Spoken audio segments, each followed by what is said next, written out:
I don't mind you even saying it, but it was interesting when you said that they would come after me.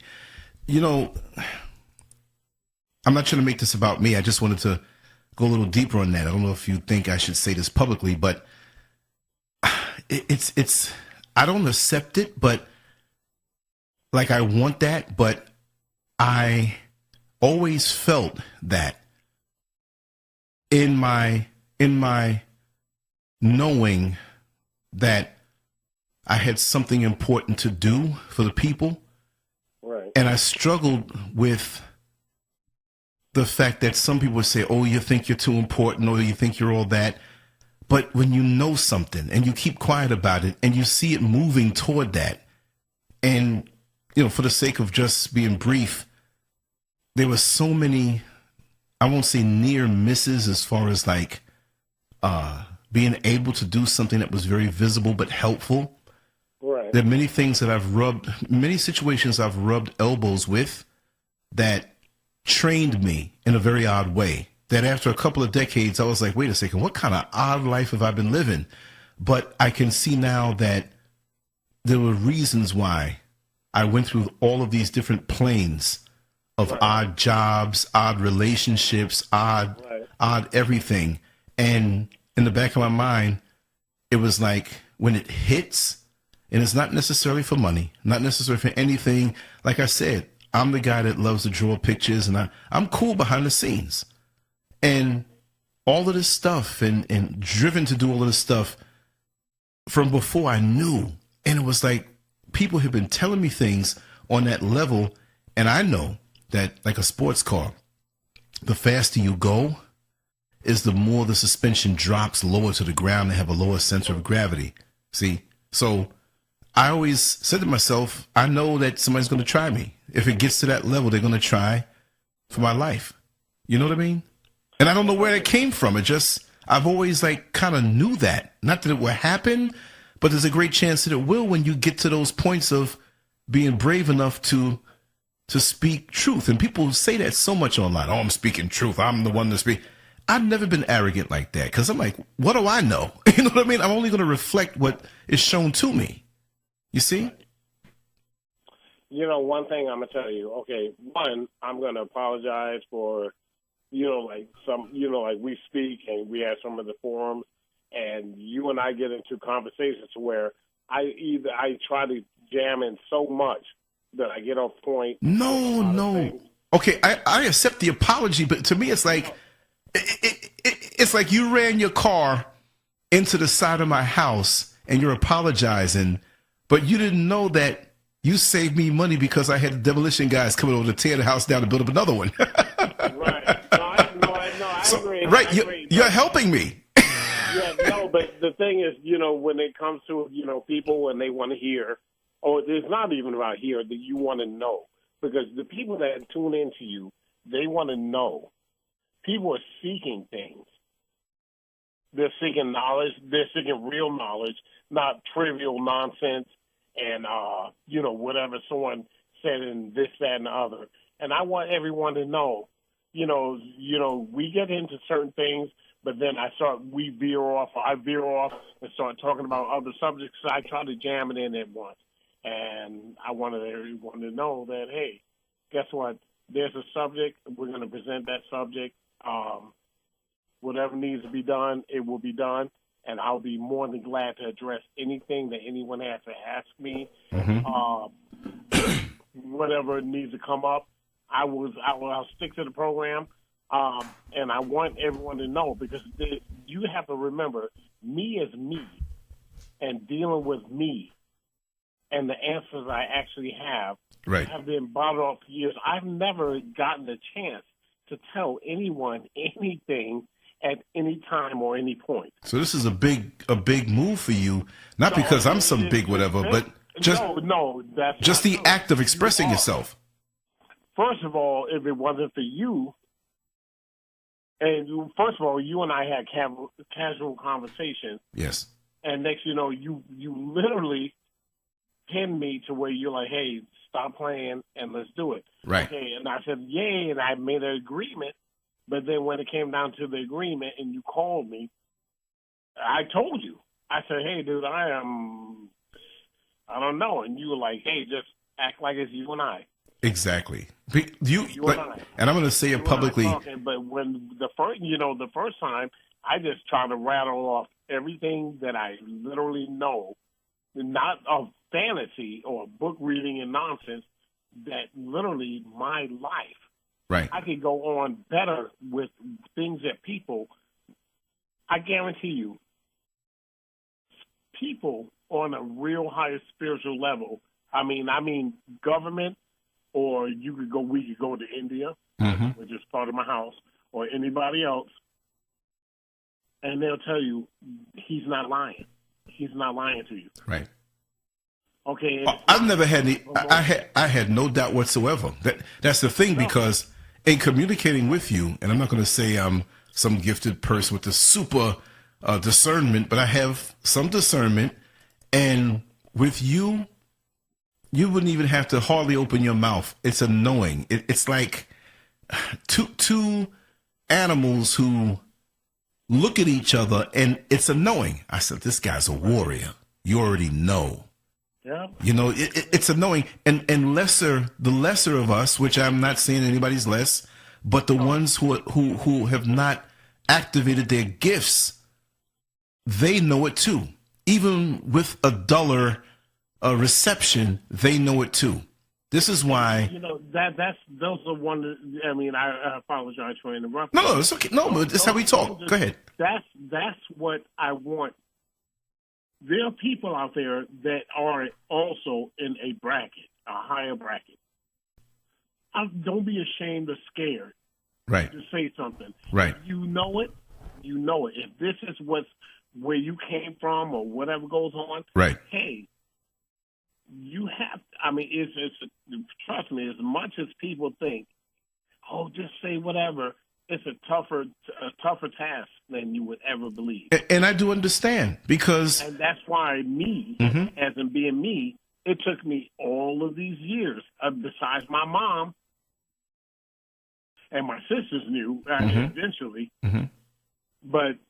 As far as outside people, I always had to keep my mouth shut. I had to dull down. I had to play that role. Right. Due to the fact of this is me being me. I probably would have been gone a long time ago because someone would have done something. Not out of negativity. It's called silence. Silence in the lamb. Okay, with you, if we start getting into the real stuff that we really need to talk about, which we already got into it. Right. But we could get deeper and deeper. Better than this. That's right. Okay, someone's going to be on a list. Right. Oh, but you know what? It's not about me. Okay, one thing I can promise you. Right. I'm not scared of dirt. I promise you. Oh, and let me add in with that, because when you said about, oh God, what was it that you said something, but I said that, well, maybe another conversation, I said how mighty you are. And I don't even know, but I'm going to ask you right now. When was the last time somebody tried you? When you were walking down the street late at night, when you're walking by a group of people, when was the last time somebody tried you? And you can't tell me one instance, because you have that thing on you. You are not to be effed with. People know, and it's not even a physical thing. It's something beyond that. I'm going to tell you right now, and it's not like, hey, okay, as I was cutting through, because I was going to the parking lot to get, I came out of work. Right. And I came out of my job, and I came to the parking lot. Yeah, on top of work-wise, even they know it to where I'm literally me, and everybody at work is them. And those are what, believe it or not, I mean, it's always been like that, but right now I'm at the point of I'm tired of that, too. Right. I don't really want to be around those people. I'd rather just have what I need to have. Same here. Same here. You got to stand. Yeah, exactly. And same here. Yeah, just stand down and be you. Hey, everybody, anyone that listens to this, if you really are you, and it's not promoted, though, I mimic myself after Nicki Minaj, or those things are fantasy. You know who you are. Right. Okay, you know your abilities, you know your powers, you know all the good things about you, Mm-hmm. or you should, and then don't duck it. Right. Don't duck it. Don't play that game. Don't dull yourself down. Don't lie to you. Right. And I told you before, the worst thing you could ever do is lie to you. That's right. Okay, lying to people is garbage. Okay, don't do it anyway. Right. Right. No, seriously, it's not necessary unless you're in deep, deep trouble or whatever. You know, go for yours. But me, if you lie to yourself, I don't have to mimic or make up something for me. I don't have to lie to me. I don't have to lie and say, oh, yeah, you know, they were wrong and I'm right. If I'm wrong, I know I'm wrong. And I'm going to make amends for that.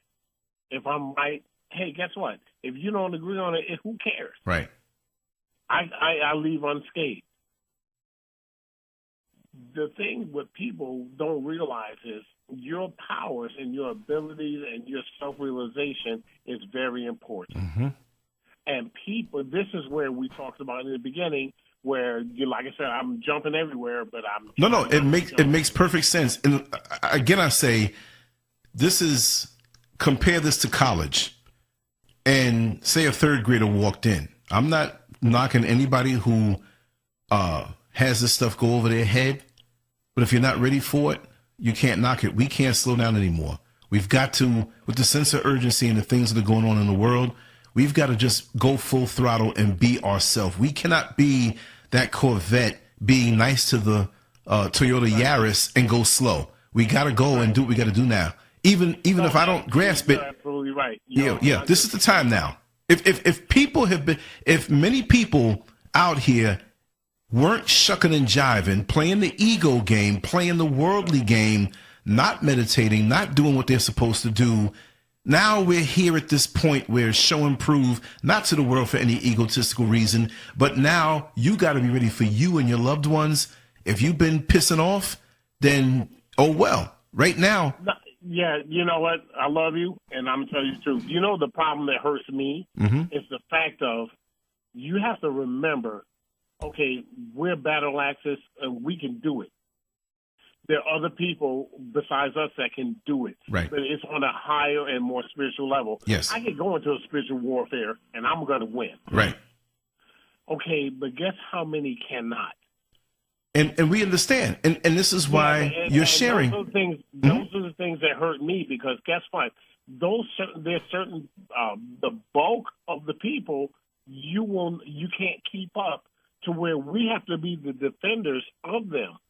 But see, it's almost like we're paying for their lack of effort, and it's like this. We're running. Look, we're in prison, and we've been planning this breakout for the longest time, and they have some high gates and lots of dogs out there, and we have guards in the towers with weapons. And so the word got around, listen, give up them donuts, get in shape, do your runs, your push-ups, your weights, whatever it is, because this time next year, we're going to have to use every ounce of strength and breath in our plan to get out there, and some of us are going to get shot, but some of us are going to be free, and we want to maximize our chances. And some people sat around eating the donuts, eating the extra food, going to sleep, not exercising. So listen, we cannot catch a bullet, because see, they're the good people who have been trying that may not have made the mark, but those are the ones that you want to help because they made the effort at least to try. The ones who sat around and did nothing and haven't activated their third eye, I like to call it that. Look, I'm not against them, but right now, this is crucial now. So we got to be able to scale that fence, dodge those bullets, get past them dogs, and get through, and we're still going to be bloody. You know what I mean? We're still going to catch a scar. No. The thing with that comes into truth, which 100%, you are 1,000,000%, and I hope anyone that hears or knows about this, you have to put your mind higher than just vocal or whatever nonsense that you may think he's saying. The bottom line is, it's so real to the point of, you do, but you don't want. Okay, me. I'm not going to say everybody, because some people just run off and say, oh, the strong survive and the weak loses. Okay, there are some weak that you're probably going to get what's coming to you. I don't want anyone to get hurt Right. that almost doesn't deserve it. Right. Well, that was a physical example. When no, I know what you're saying. Yeah. I mean, physical, spiritual. Okay, there's people don't have the app to kick up and do it. Okay, you have the people that actually have a little bit of juice to keep in the loop to where we could all join hands and let's get it. Right. But guess what? There's people that fall back because guess what? It's your training, it's your family, whatever. You know, you guys don't know. Okay, this is where awakening. This is almost like school. Right. A, B, C, D, E, F, G. You have to start from the beginning. Wow. As a matter of fact, in everyone's famous book, Jesus, as you know, said you have to become as a babe. You have to relearn. Okay, so that right there tells you what. Which means you have to let go of many things. All that nonsense that you learn has to go out the window, and you have to learn the truth. Okay, this is why I try to tell people. I mean, even in our first discussion, people, you know, certain people had, you know, things on, Jesus, la la la, and all this other stuff. Okay, if that be the case, evidently you weren't listening to whatever suppose Jesus told you, or you would be on a different path. Right. You have to unlearn that nonsense. Okay, what do you mean by unlearn that? Okay, whatever was taught to you isn't real, and now you have to get up and learn the real deal. Okay, and there's a lot of people that aren't able to do that or not willing to do that. You don't have to do anything until the junk hits the fan. Okay, if I show you how to drive a race car, and I told you, okay, well, we're banking off of this, and race cars go extremely fast. You're in the hundreds. You're not in those 30 and 40 and 60. You're in the 100 miles per hour. If I'm showing you how to come off that turn, and you're trying to tell me, and next you know, when you get up there and you wind up crashing, okay, what did you learn from that? What did you learn from that? Well, you can't go out in reckless abandon like that and go speed beyond your skill. What I was talking about. Right. What I was talking about, and I'm showing you how to do it. Right. But since you on the street, and you know you drive around Kirkman or whatever, hauling behind, you think, hey, look, I got what it takes. Right. No, you don't. Okay, you kicking by. Okay, hey, another example, Kimbo Slice. You're beating people up on the street because these dudes are duds. Right. But then when you popped up in the MMA, what happened to you, Kimbo? You got your behind handed to you damn near on every occasion.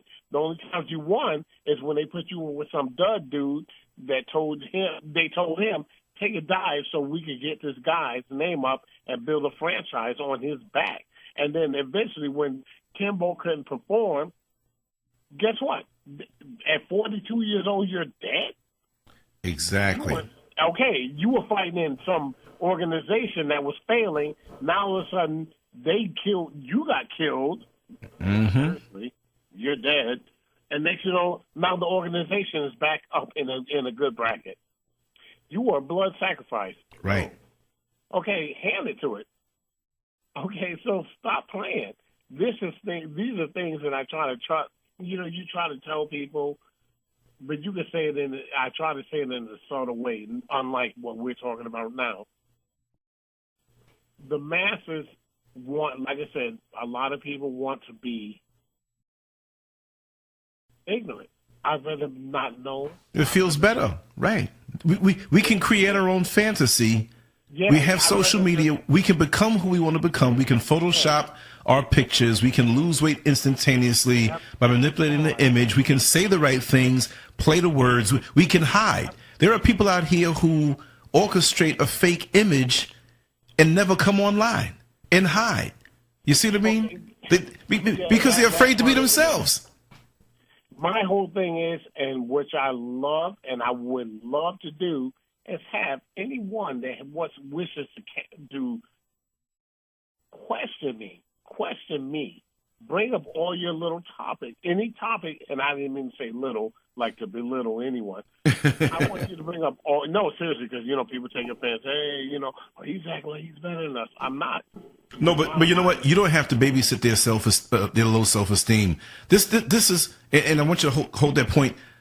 This is what I've had to go through for many years in my life where, oh, you think you're all that. Oh, you're a narcissist. Oh, you think you're better. Oh, so and so. So they wait for your downfall, not knowing that you're blessed, and you will not have that downfall that they've been waiting for. But because they have the low self-esteem, they don't like what they look like. Their life, they feel deep down. Oh, they'll exude confidence to the world, but deep down in the middle of the night, they're hurting, and so they see you move about the earth. It's like Muhammad Ali. He was handsome, he was well built. He didn't even have full schooling, but the guy's intelligent and can bedazzle you with his words. He had it naturally. So when we have it naturally put in us like this, do not apologize. And I went many years apologizing, and I'm not gonna apologize. No. Okay. And you don't either. Thank you. No. Technically, I appreciate that, because my whole thing is, especially when I got down here in Florida. Because, in New York, you don't have to do that.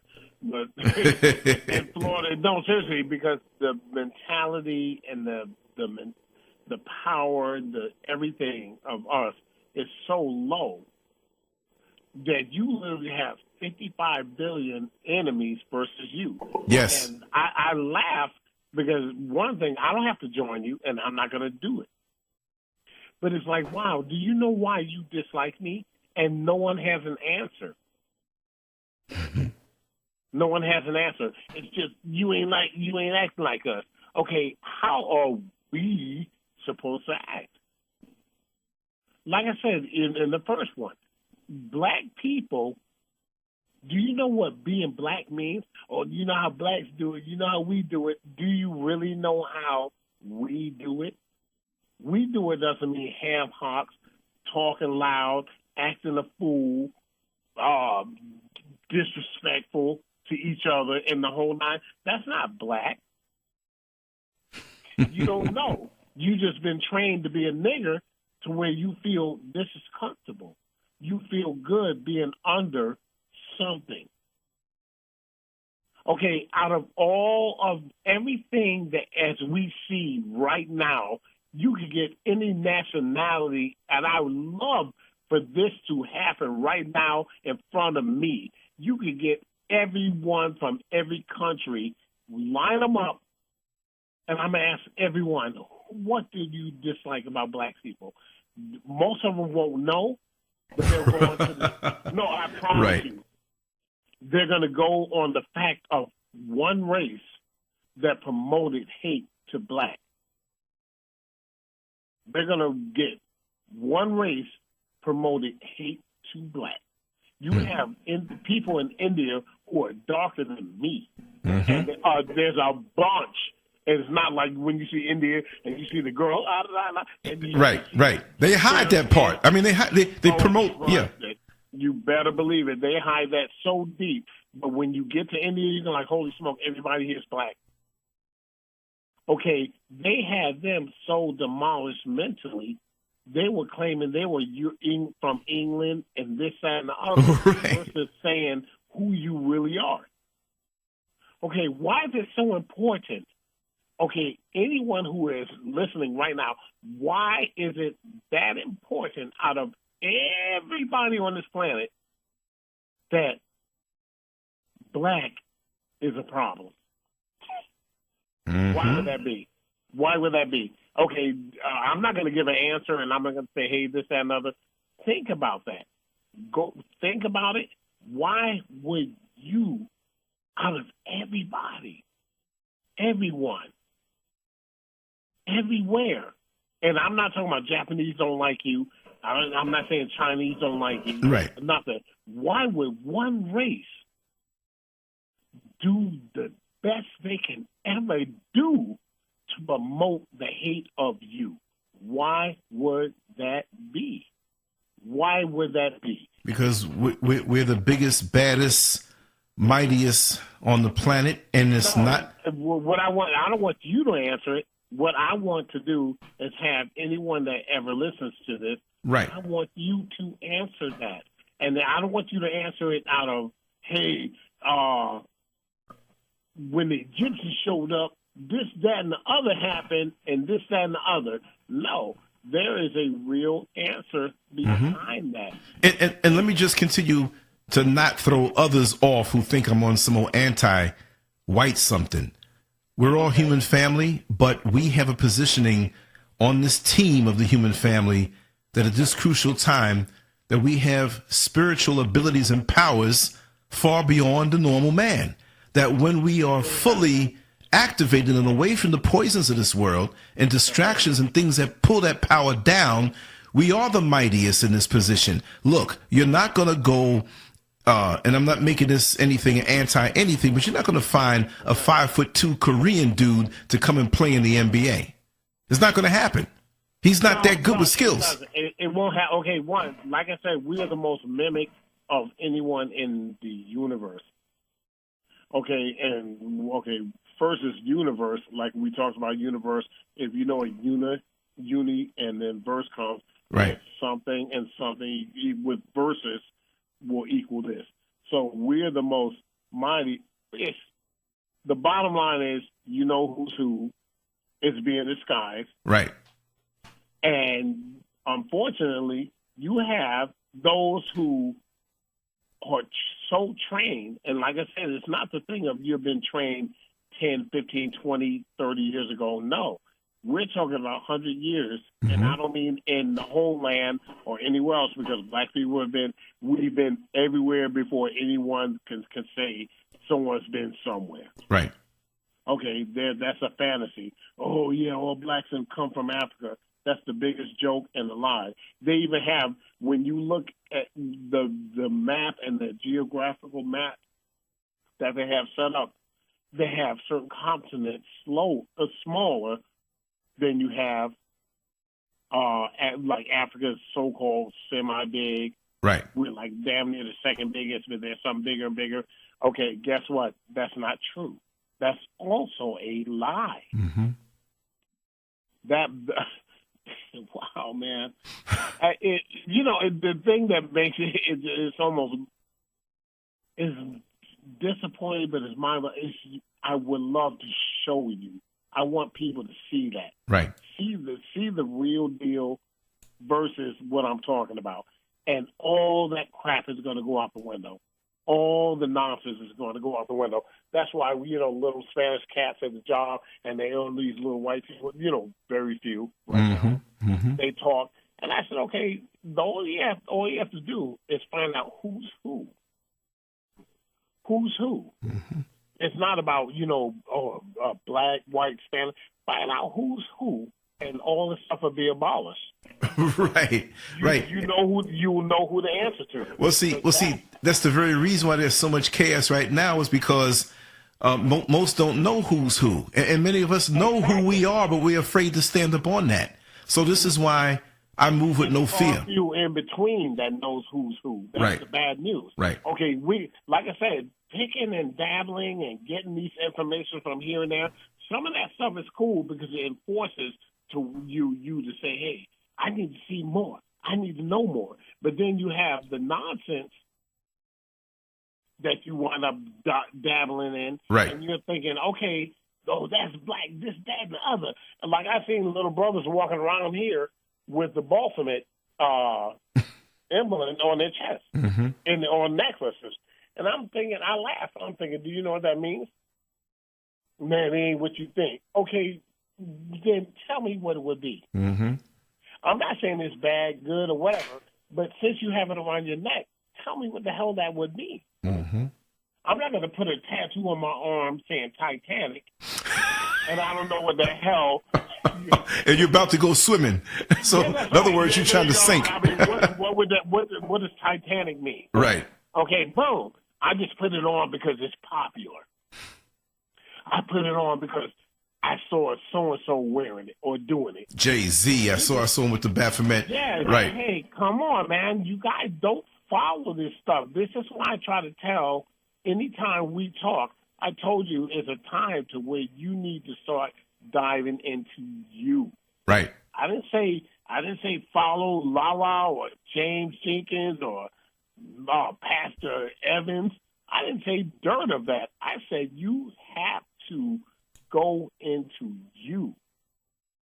The universe and all your goodies are in you. Your goodies are in you. When you came here and you came out of your mama's tummy and she held you, you didn't know dirt about any of this. You saw her, and most people, the thing that makes me laugh also, most people, you're like, hey, what do you remember? People are like, man, I remember when I was 6 or 7 or 8. And you're like, okay, in between that, you don't remember anything? You don't remember nothing of you being a toddler. You remember when you started getting conditioned. How in the hell does that happen? Right. That means you came here not by your choice. And it's not a disgrace. It's called makeup. Okay, if it's just like you doing something wrong to someone you dealt with, and they said, okay, what we're going to do is erase your memory, and we're going to make you run into that person again, and you're going to make up for the wrong. That's right. Okay, and then you jump up and you do the same mistake again, you're going to have to repeat it. Mm-hmm. Okay, so the bottom line is when you see whatever task you mess up on, fix it. Fix it. Even like now, when we know we did wrong with someone or so-and-so, fix it. Right. Hey, guess what? I don't have a problem telling someone I'm sorry Right. or I made a mistake anytime, anywhere, or whatever. It doesn't matter to me because guess what? I knew I was wrong. Okay, if you say kiss my behind and I don't give a damn, that's on you.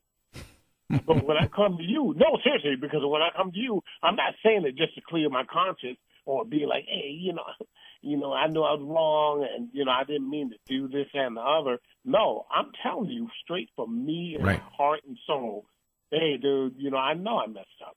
And I'm sorry about that. Or Peggy, I'm sorry about that. I was stupid. We were talking and look, whatever. Mm-hmm. And then, I didn't mean to offend you or make you feel bad about this.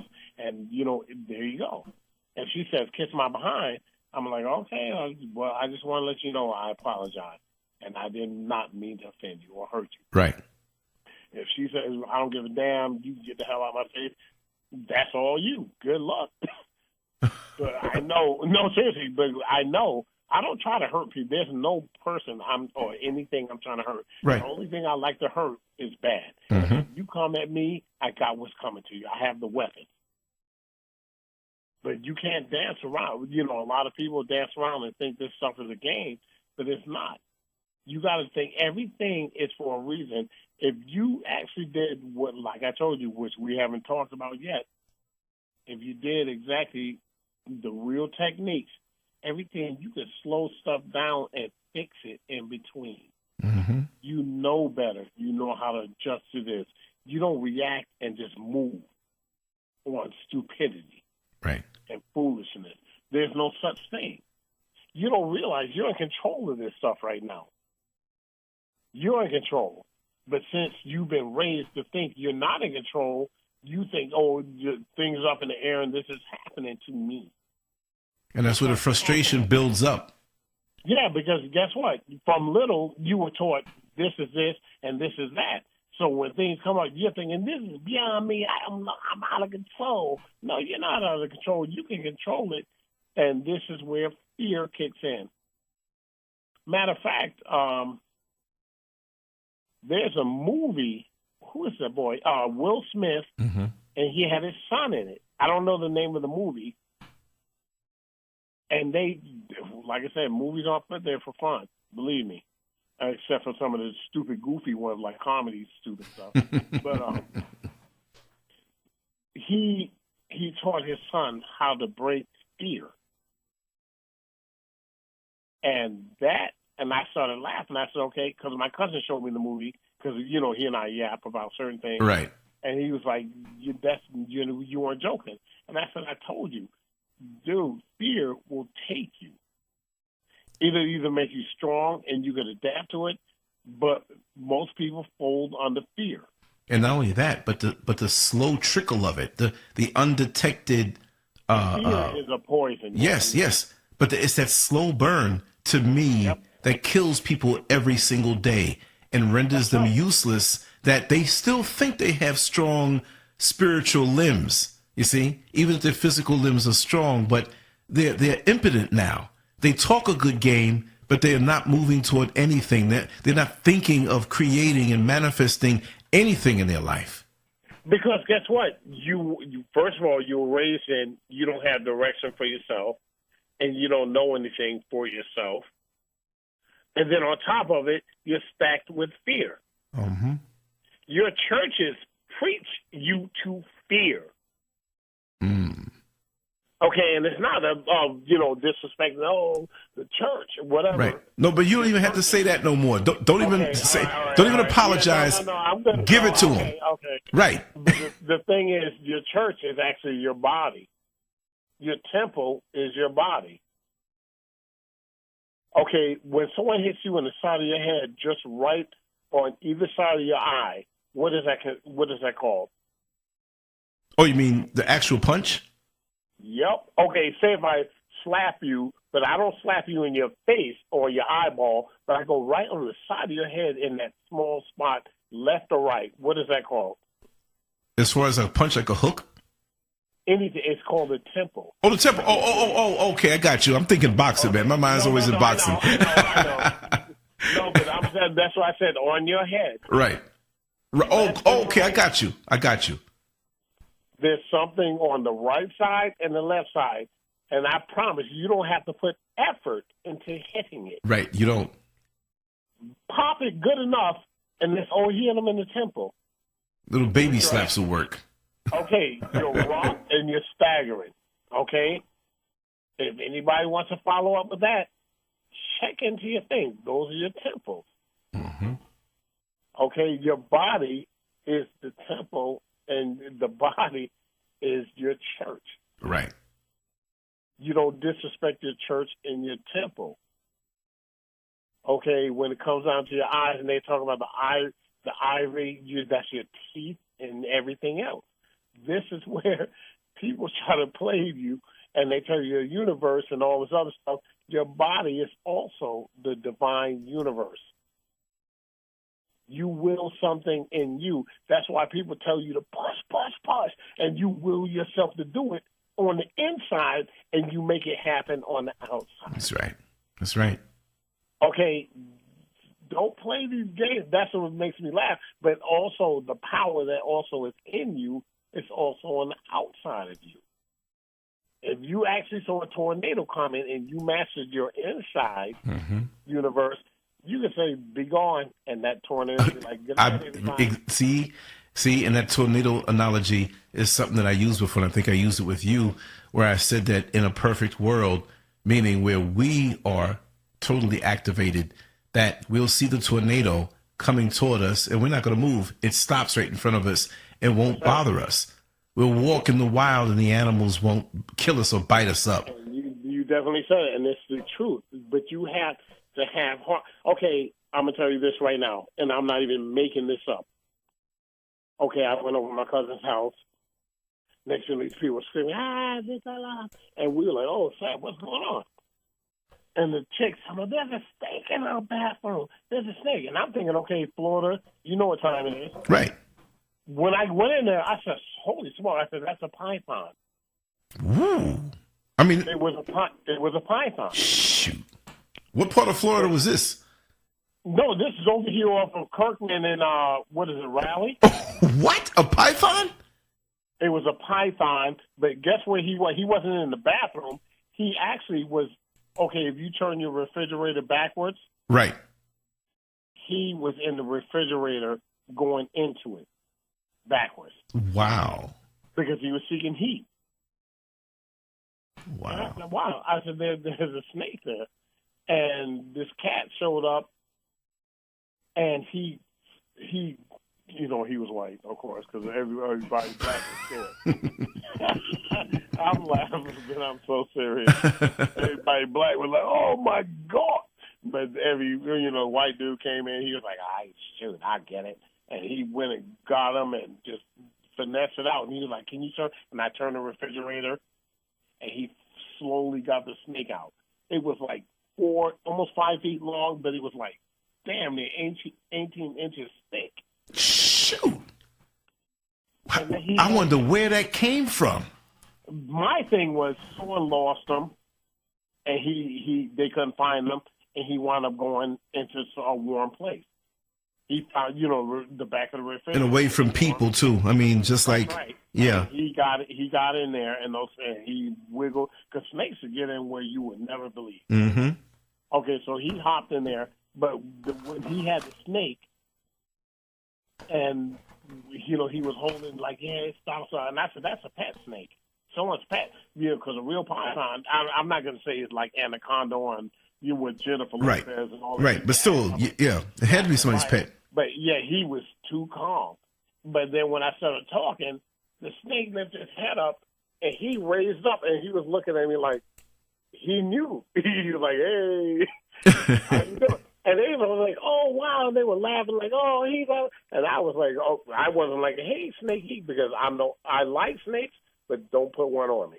Right. But as I was looking, the snake was literally looking at me like he was seeing stuff. Mm-hmm.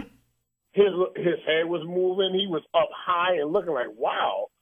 And they were like, and that's to where I just decided, hey, I'll talk to y'all later. And I left. Because he was making it so big, the focus wasn't even on him anymore. It was on me. That was... Yeah, I got you. What happened? You're saying some powerful things. The phone has to drop every now and then. Yeah. I'm telling you right now, you knew about that, right?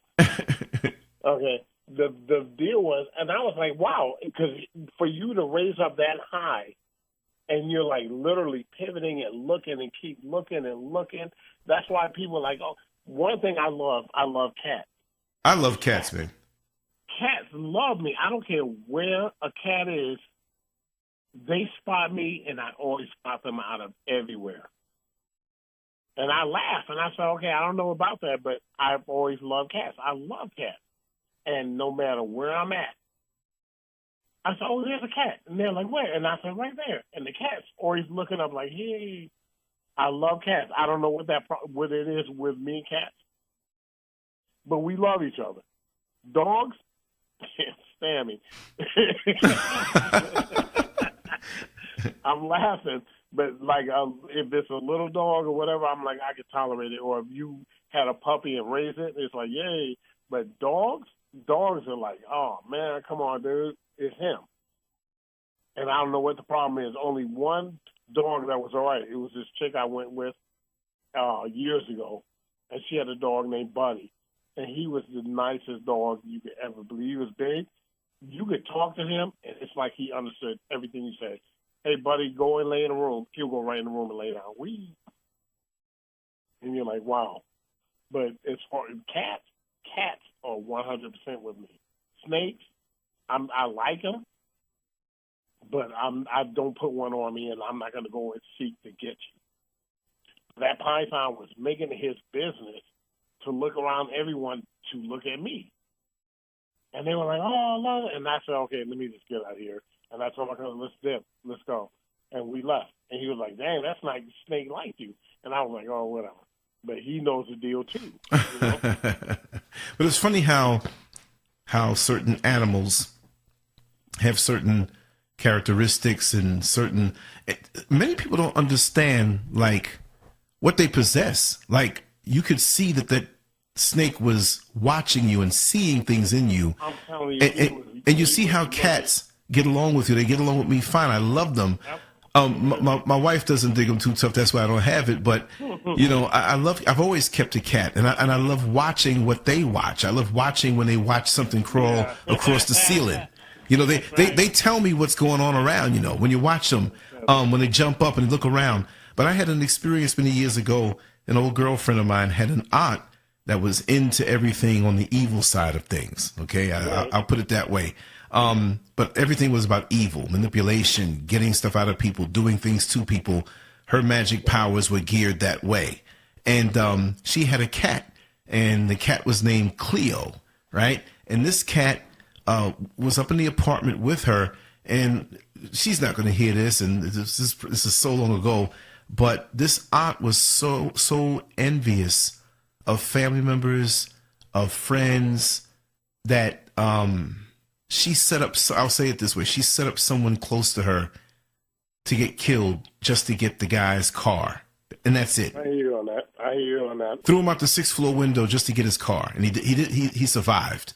You know. But anyway, this is what we're dealing with here. So she was heavy into weed. I'm not knocking her, but she was she was heavy into that and other things, I would believe. But she was always burning incense. Put it this way: there was no oxygen in that apartment. Plus the other things that were going on an evil level, because you could see the evil on her.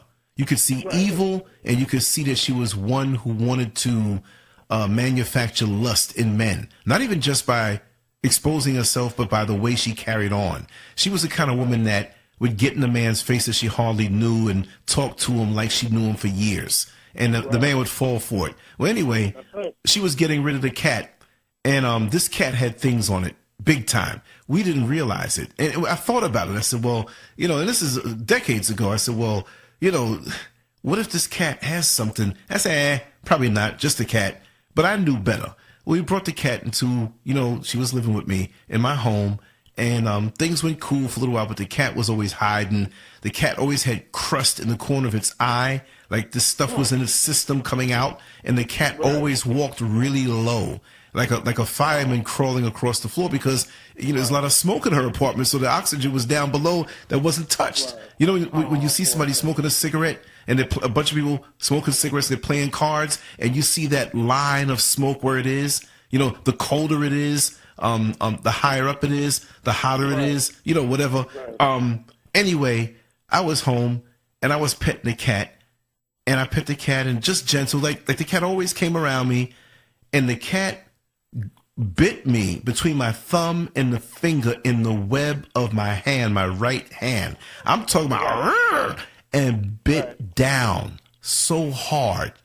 And I tried to throw my hand to hopefully throw the cat, but all you saw was the cat holding on for dear life and cat legs flying, but it wouldn't let go of my hand. So I had no choice but to put my hand up against the wall and let this cat know, you better open your mouth and let go of my hand, or your skull is going to get crushed. I'm not like that, but the pain was unbelievable.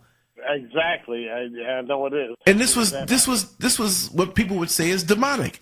So I did that, and the cat let out this growl out of nowhere. I said, you know, not to get lewd, but I said, I'm glad this cat wasn't laying anywhere near my private parts. You know what I mean? It'll be a wrap. So the cat ran up the steps, because this was in the basement, had the basement fixed up, ran up the steps, and I couldn't find the cat. So I said, you know what? I'm going to go room by room, locked all the doors. I went into one of the rooms in the closet. They were closed.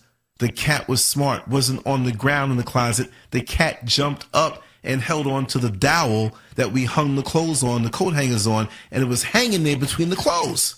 And when I opened the door and discovered it, wow. Yes. So then I took, I think, a broom and smacked the cat down, and it ran into another part of the house. So what I did, it went to the front. I got some ammonia, poured it all in the room, and opened up the front door. So you will want oxygen. You will run outside.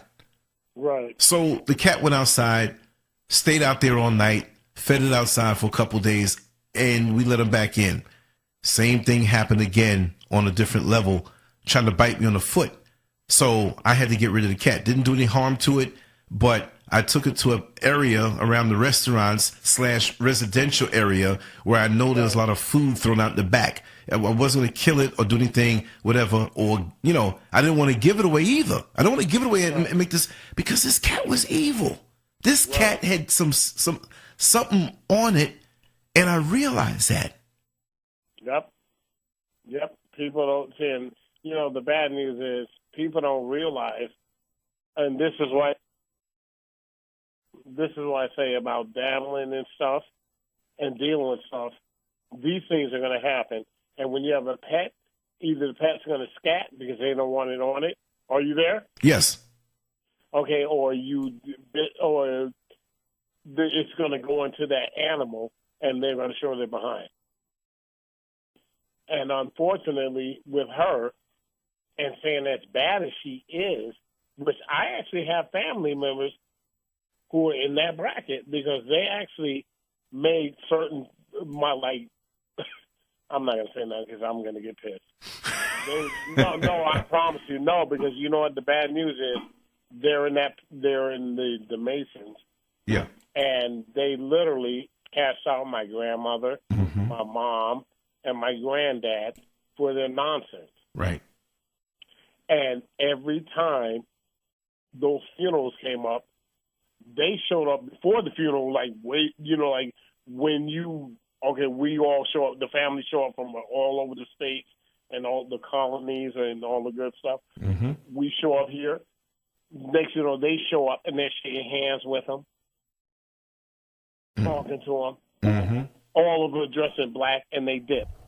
Wow. Okay, with my grandmother, which is his mom. Next, she's gone for no reason. And guess what? They all show up, talk to him, shake hands, and boom. Okay. Next, it's my mom. She's gone. They show up again, giving it. It's not even a condolence. You know what people? Right. Right. Okay, it's some secret crap with you guys. Y'all aren't saying nothing amongst us. You guys dip and go, and they're shaking hands and doing their little junk, and then boom. Next, it's my granddad, who literally was almost one of the only male figures in my life. Right. I mean, I promise you, everywhere we went, cousins and all, it's always women. I'm not even joking. We only had a few little guys in the clique, including me. Mm-hmm. But everywhere we went, and we have family members, it's all women. All women, all the time. Wow. And I'm not even joking. Women. And they were all strong, and they were all real. It's not like, people say, strong black woman, all that fantasy stuff. That's just like throwing around, I'm a chef or I'm a sous chef. Okay, well, no, you're not. You're a cook that got promoted, and now you're saying I'm a chef. Okay. These women, every woman in my family has literally been the powerhouse over everything versus my granddad. Right. They've been the powerhouses of everything. My mom, my sisters, everyone. All those girls are super powerful, and they're also an icon of everything. Those girls could do everything, and they've never disappointed. They're strong. And that's one thing, like I said, when it comes down to a lot of stuff, everybody's not everybody, but I know my family. And like I told you, I came here, but I knew we weren't all together. Right. But those women are powerful. They're strong. There's no disputing anything with them. And it's not like that big mouth black girl junk or anything. Right. Yeah, man, and all that other rotation nonsense. No, they're really, there's something to be seen. There's something to be seen. One of them actually has been seen billions of times because she's been in movies, she's produced shows, and she's been a Dallas Cowboy cheerleader and the whole nine. And but she's the one that when she left, she went to college and kept going, but she made sure she wasn't coming back. And I said, I don't blame you. I don't blame you. But no, seriously, I don't blame her. But, she did very, very well. I have another sister, which is here with me. That's the reason I never left Florida, which now if the opportunity comes up, you can count me out. No, because I didn't want her to be here by herself. Right. You know what I mean? Right. I don't want her to be here by herself. But, now I'm just like, hey, the only way this junk's going to happen, if opportunities come up, I'm going to take it and dip. But, and then we have one that's up north. I have three sisters. but they're all strong as crap. There's no mistake in anything. Wow. They're all strong and beautiful women, but they're super strong, and nobody wins against them. I told you, the joke was they had three boys and a girl. That's how people used to joke. And, and I was supposed to be that girl because they're like, oh man, instead of them having 3 girls and a boy, they had 3 boys and a girl because they were so serious. Right. And so tough that I never had to do anything or say anything. Once they set foot on the ground, people are, oh my God, there's Bluestar, don't mess with him because guess what? His sister is so-and-so. And they're like, oh, we're good. Mm-hmm. And I'm like, I used to laugh. I'm like, wow, man, these girls, no matter where we move to, they set the tone. And it wasn't in a negative level. It was just, okay, don't you cross that line, we got you. But everybody was like, okay, we're good to go. Though this is what I say about women in general, especially our women. And the disappointing fact of it is I don't want our women to be poisoned because they're the backbone and everything of everything. Everything of everything. As much as we jump up, me, I know I'm powerful, so I can represent us as enough. Right. You're powerful, you represent us as enough. But it's so far few in between, those girls have to pick garbage. Yeah. They have to pick garbage. Okay, when you see a crow drop down and there's nothing to eat, okay, he's going to have to get that cheap French fry. Good one. I'm laughing, but it's the truth. He had to drop down in the crowd, too, because it's like I'm risking my life and I'm so hungry. Right. I got to get that garbage. I got to get that garbage. That's that cheap French fry. I don't want to eat this. You don't eat this, but I got to get it. Because guess what? We need to represent us. And when we do our show, right, or the next show, I want that to be the focus of everything that needs to be. Because, I don't give a damn what any black dude, you get mad, get glad, say whatever you need to say, dude. We need to check us. But I don't need to check me because I'm not that. But if you are in that bracket, you can get pissed all you want. Right. Give a damn. Okay, skinny pants, all that bull crap nonsense, and worrying about. No, seriously, come on, man. That's they're literally showing you homosexuality, right? To where you literally don't know who's who. When you look on the street, you see a dude, you're like, is that a chick or a cat? Exactly. Okay, they're training you little bums to be. Oh my God, I don't want to be that dude. No, well, I mean, and I mean, look, and they have it where you can't say it. That. No, me personally, I don't give a damn about saying it. If someone says something. Oh, I'm not saying you. I'm just saying in general. It's not. That's what I'm talking about in general. Yeah. If you were on the street and someone said, "Oh, they're a fag," and the fag gets mad, hey, guess what? You know what the hell happened to you? You know what happened to you? Who gives a damn? Okay, goddamn, your uncle touched you, or something happened to you. I told you, it's under 1%, and I promise you, it's right. Under 1% that someone was born that way.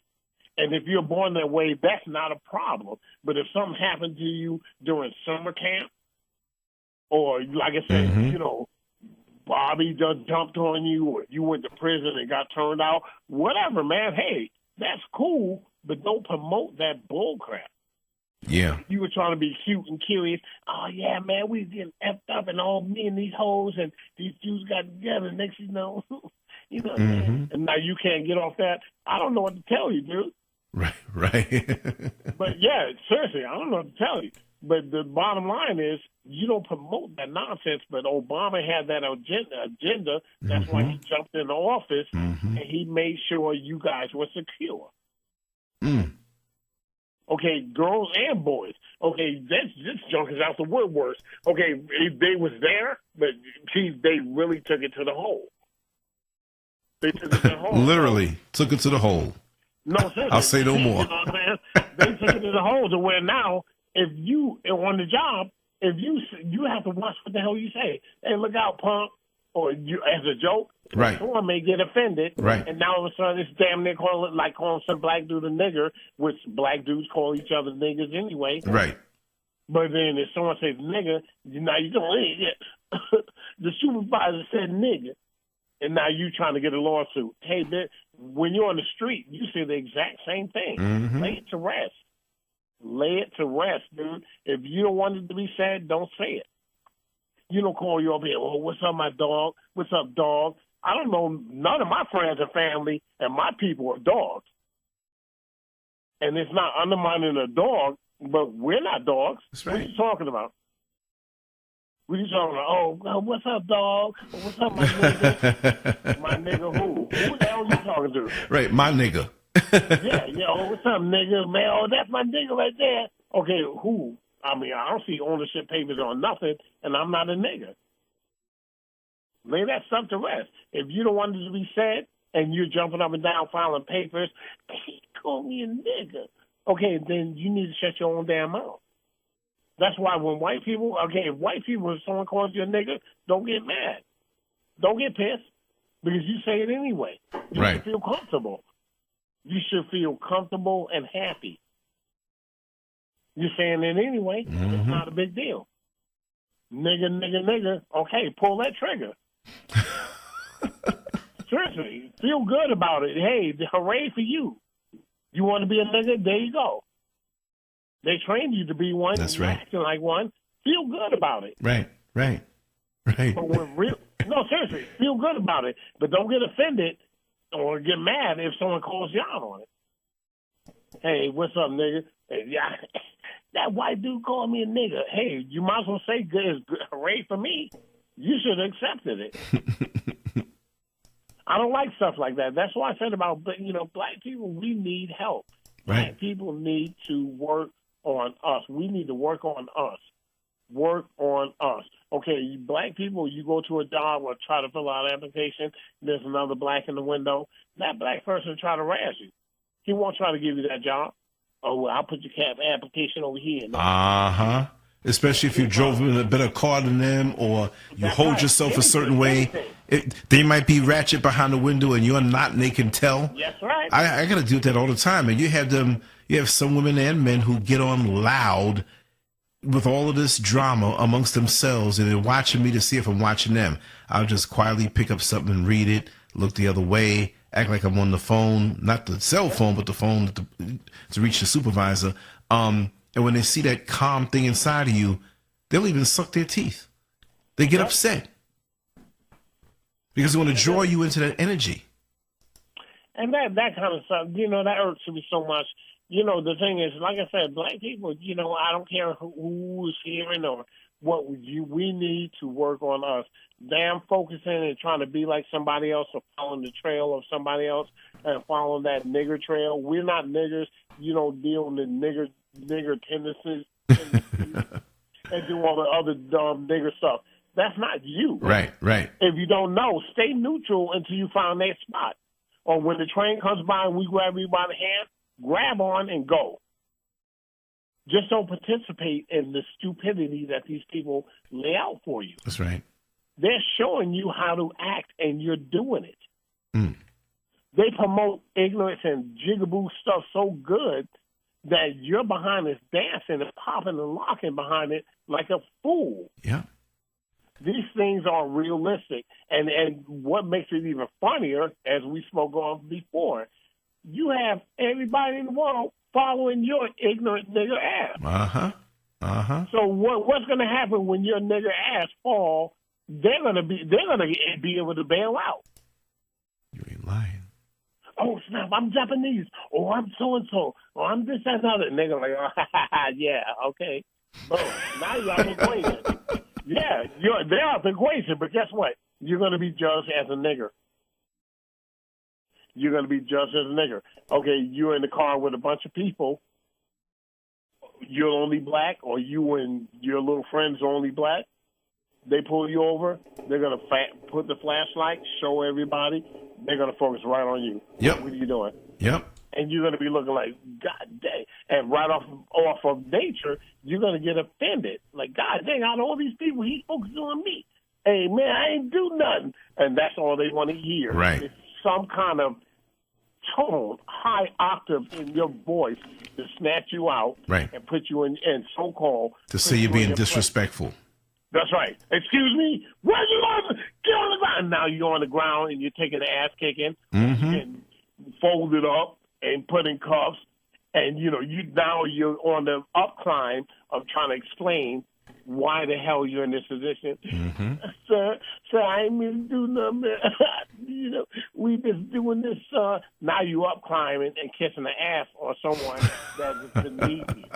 That's someone beneath you. Yeah, and that shit pisses me off. Yeah. It pisses me off. Okay, even on jobs.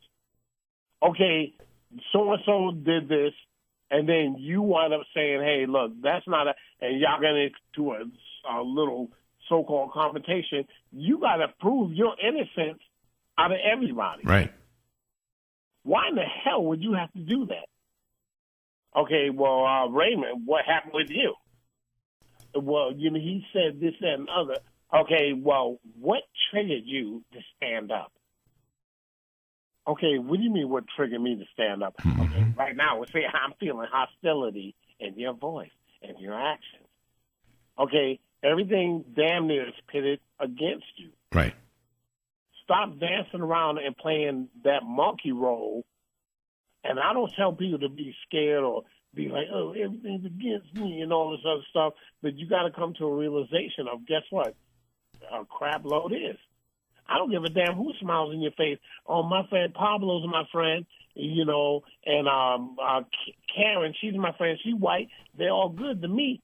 Okay, let some circumstance happen. You'll see where they stand. That's right, and see where everything goes. It's not to be paranoid or negative. No, but it's the truth. Yeah, protect yourself. You have to protect yourself. You can't be that fool dancing around all the time thinking we're all a unit. Don't believe in those Coca-Cola commercials. I'm laughing. You made me laugh. It's the truth.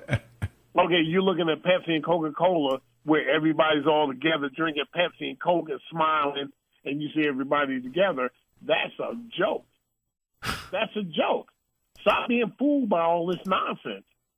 Nobody said be militant and ignorant and angry and ugly, but you have to know where you stand. Right. And you don't stand at the bottom. It's just a fact of, hey, when it gets down to the nitty-gritty, okay, just like we talked about before, you being you right now, and then you have a white dude that's one of your best friends. And, it's not categorizing nobody, but, hey, white people, you got to accept it. Okay, you have a white dude as your best friend. You both are supervisors. Right. He gets promoted to a manager. Y'all are still cool. But when you get promoted to a manager, watch how that dude acts. Watch how he acts. All of a sudden, now y'all are different. Now there's a semi-problem because we're on the same level, and especially if you excel. You're on, there's a problem. There's a good white people, and I know that for a fact. Right. Like I said, if you get on I-4 and your tire goes flat, watch who's the first person that pulls over to help you. It's going to be a white man. Black people pass by like, God dang, that nigga tire flat. And they'll slow down and look at you. Yep, and keep on going. What you going to do? God dang, that nigga shit. Man, you screwed up, man. It's about to rain. I see through a couple of Rottweilers running down the road. You better get your ass. Okay, I'm talking about, no, seriously, those kind of things. They'll do it with a smile on their face. Because guess what? You don't have value for your own people. Okay, as far as when it comes down to it, okay, yours, and I'm not saying us, but it is, right. The little slave owners, they own you. And like I said before, they disrespected their women and their families, raped their kids, pumped on them, you name it, uncles, aunts, the daddy, kicking ass, treating people like shit.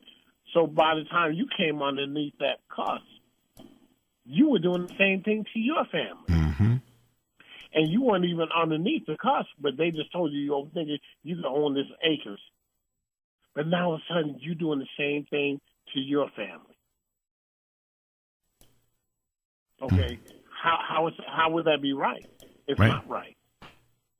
This is why I say about black men, oh man, yeah, black men used to having a bunch of women. No, you know what time it is, and every average Joe black should know. Right. Okay, you were brought to this place, that place, you pumped on this chick, you pumped on that to get your seed and to make these women stronger and whatever, and all this other good stuff. You were like animals. Mm-hmm. They treated you like animals.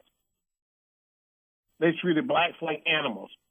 Just like you get a pit bull or you have I want a good breed of nigger. Yeah.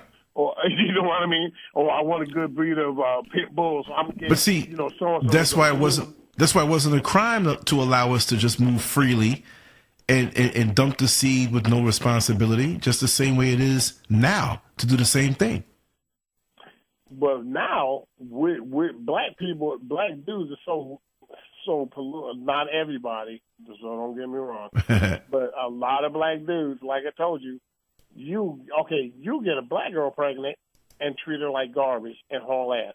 You get a white chick pregnant, you're there 100% signing birth certificates, mm-hmm. kissing ass, and the whole nine. Being dissed by the family, but still grinning and bearing it. I'm trying to tell you. Oh, this is my baby right here. Oh, Lord. And you're like, wow. But with the black girl, bitch, shut up, that ain't my motherfucking kid. And next you know, y'all are worried with that nonsense. Right, walking 10 feet in front of them in the street. Yeah, you know what I'm saying? Come on, dude. You guys got to realize there's a certain point where you have to realize what's really going on with you. And like I told you, no matter which way you cut it, the best thing to do is face you.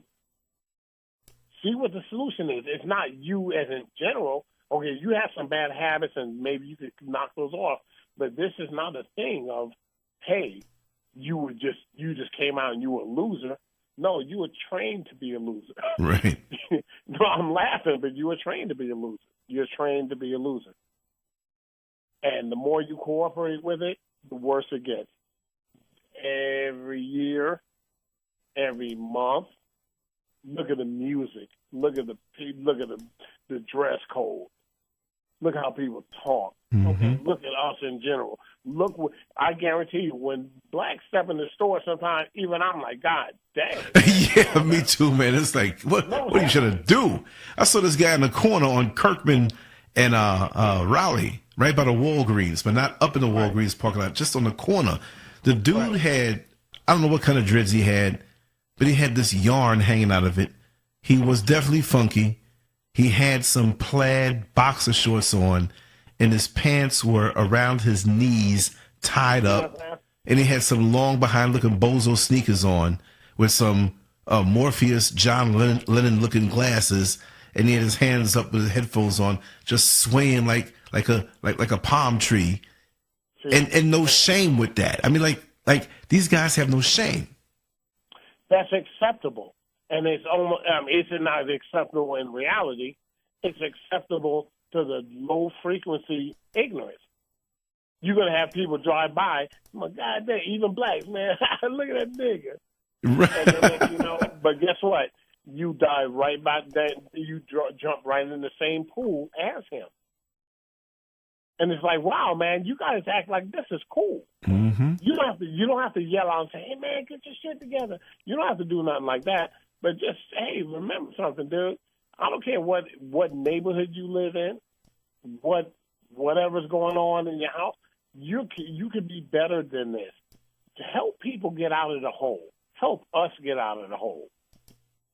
Black people aren't expendable. Like I told you, all that Black Lives Matter, it does. But it's more than you think. Right. And it's more than a fake-ass march and all that other nonsense that people think, oh, yeah, Mark, we're going to stand like 130 days. Okay, what in the hell does that mean? Nothing. Right.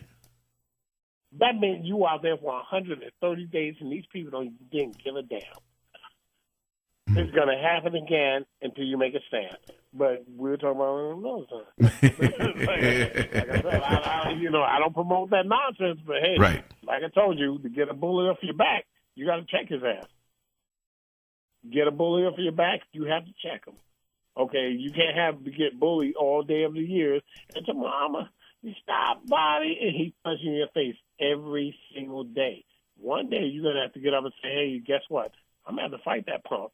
Right. I'm gonna have to fight him.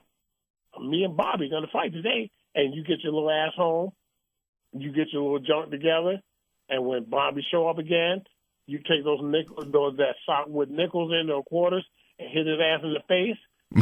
When he falls, beat his ass. Hey, beat That's his right. punk ass. No, seriously, eventually, you can't get bullied all the time and turn the other cheek. That's nigger talk. Mm-hmm. That's that slave mentality talk. We don't want you to turn on us talk. We want you niggas to stay good. Turn the other cheek. If someone slap you in one cheek, you turn the other and let them slap you again. Wow.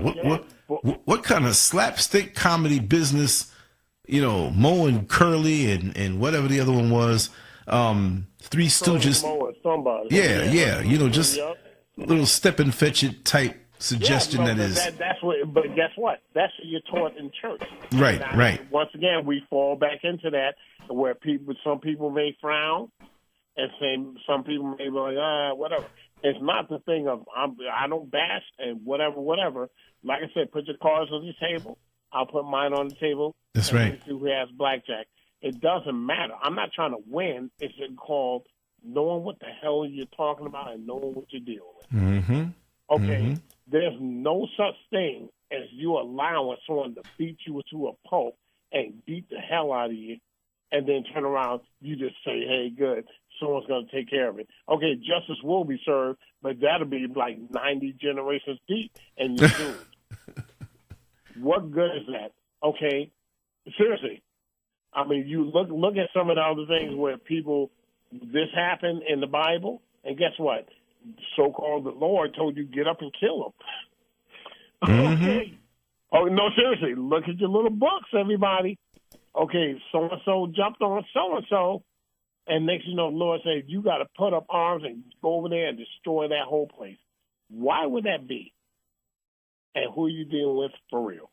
This is why I tell everybody, hey, stop playing that game. Hey, man, preaching is preaching. Learn the book. Okay, the Bible came from other cultures' teaching, and they dissected it. They put a lullaby on it, and they turned it into something totally different to keep you asleep. That's all the Bible is. Okay, there's some validity in it, but it's not the validity of what they're reading to you. And like one of the guys, was like, oh, Jonah, and like I told you with Jonah in the whale's stomach. Okay, that's a constant story of the same thing, and it's the same person, same thing. Jonah, 3 days in the whale's stomach. Next you know, he rose up, came out. Jesus, same thing, 3 days. Next you know, you came out. You can keep going, look through your book. It's going to be the same story with some of the same people. Yep. You can't fake it. There's nothing to fake.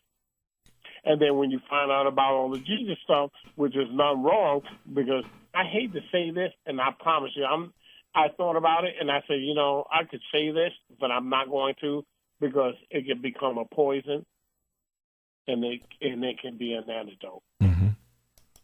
But it's something about your belief. And that's the only way I'm going to lay it. It's something about your belief. Incomplete sentence. Yeah, because guess what? And I'm not joking you. I'm not playing with you. It could be your antidote or it could be your poison. It could appear to be the antidote and most definitely the poison. Okay, I guarantee you the majority is going to be your poison. It's going to be a poison because you don't know better and you don't know how to take it. It's like when they say they give you a bottle with pills and they say take 2 a day, but you hurt so bad you're going to take 4. Right. Next you know, you're in ER or you're in a bad position. But you know what's bad? What's bad? They give you a placebo and convince you that it works so well that you're taking something and you're believing in this thing. and you're paralyzing yourself because you're willing yourself to be paralyzed. And that, I'm trying to tell you, your belief could turn to be your own enemy. Your belief could be your worst enemy. It's not your truth. It's your stupid belief. Mm-hmm. It's your stupid belief. Your belief in something. That's why, okay, if you believe that Karen is going to help you and she's going to be the girl for you forever, and next you know she disappoints you, you're hurt beyond belief. Mm-hmm. I can't believe she did this to me. I'm devastated. You did. Wow. Okay, because you believed in something that's not solid. I'm serious. You believe in something that's not solid.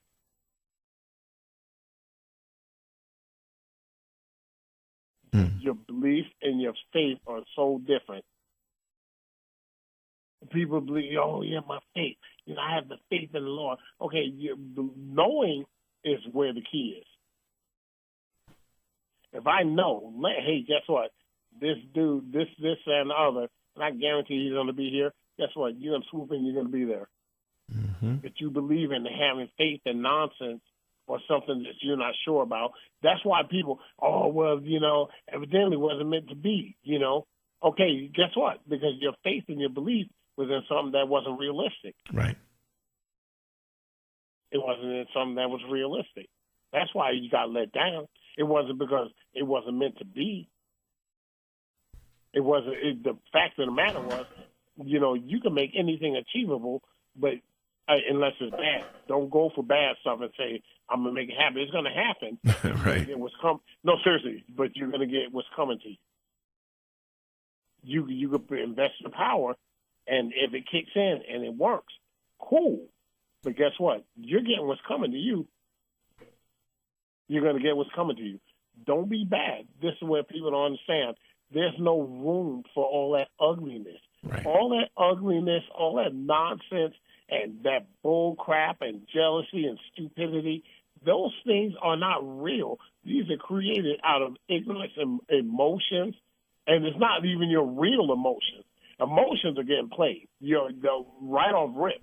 Your emotions get played. That's why when you see a commercial and they're playing the piano and telling you to donate to a third world country or some animal, you know, they're getting abused. If you could put a quarter in, and then you like, oh man, look at that little puppy, yep, and all that stuff. Yep. You start getting like shaken, not knowing that there's a whole film crew out there videotaping this. And they're going to the best hotels. You know, they leave those little kids with the flies in their face, and they're not going to show you how advanced the motherland is, and how much resources that are being raped, and how everybody else except us wants to go there and live because it's the best part of the earth. They're going to show that part, but they'll be in the nicer hotels. They'll be getting a vacation up in that bad boy, and we're sitting here throwing more money to keep them there, and they're probably not even half helping any of these kids. Yep. And then...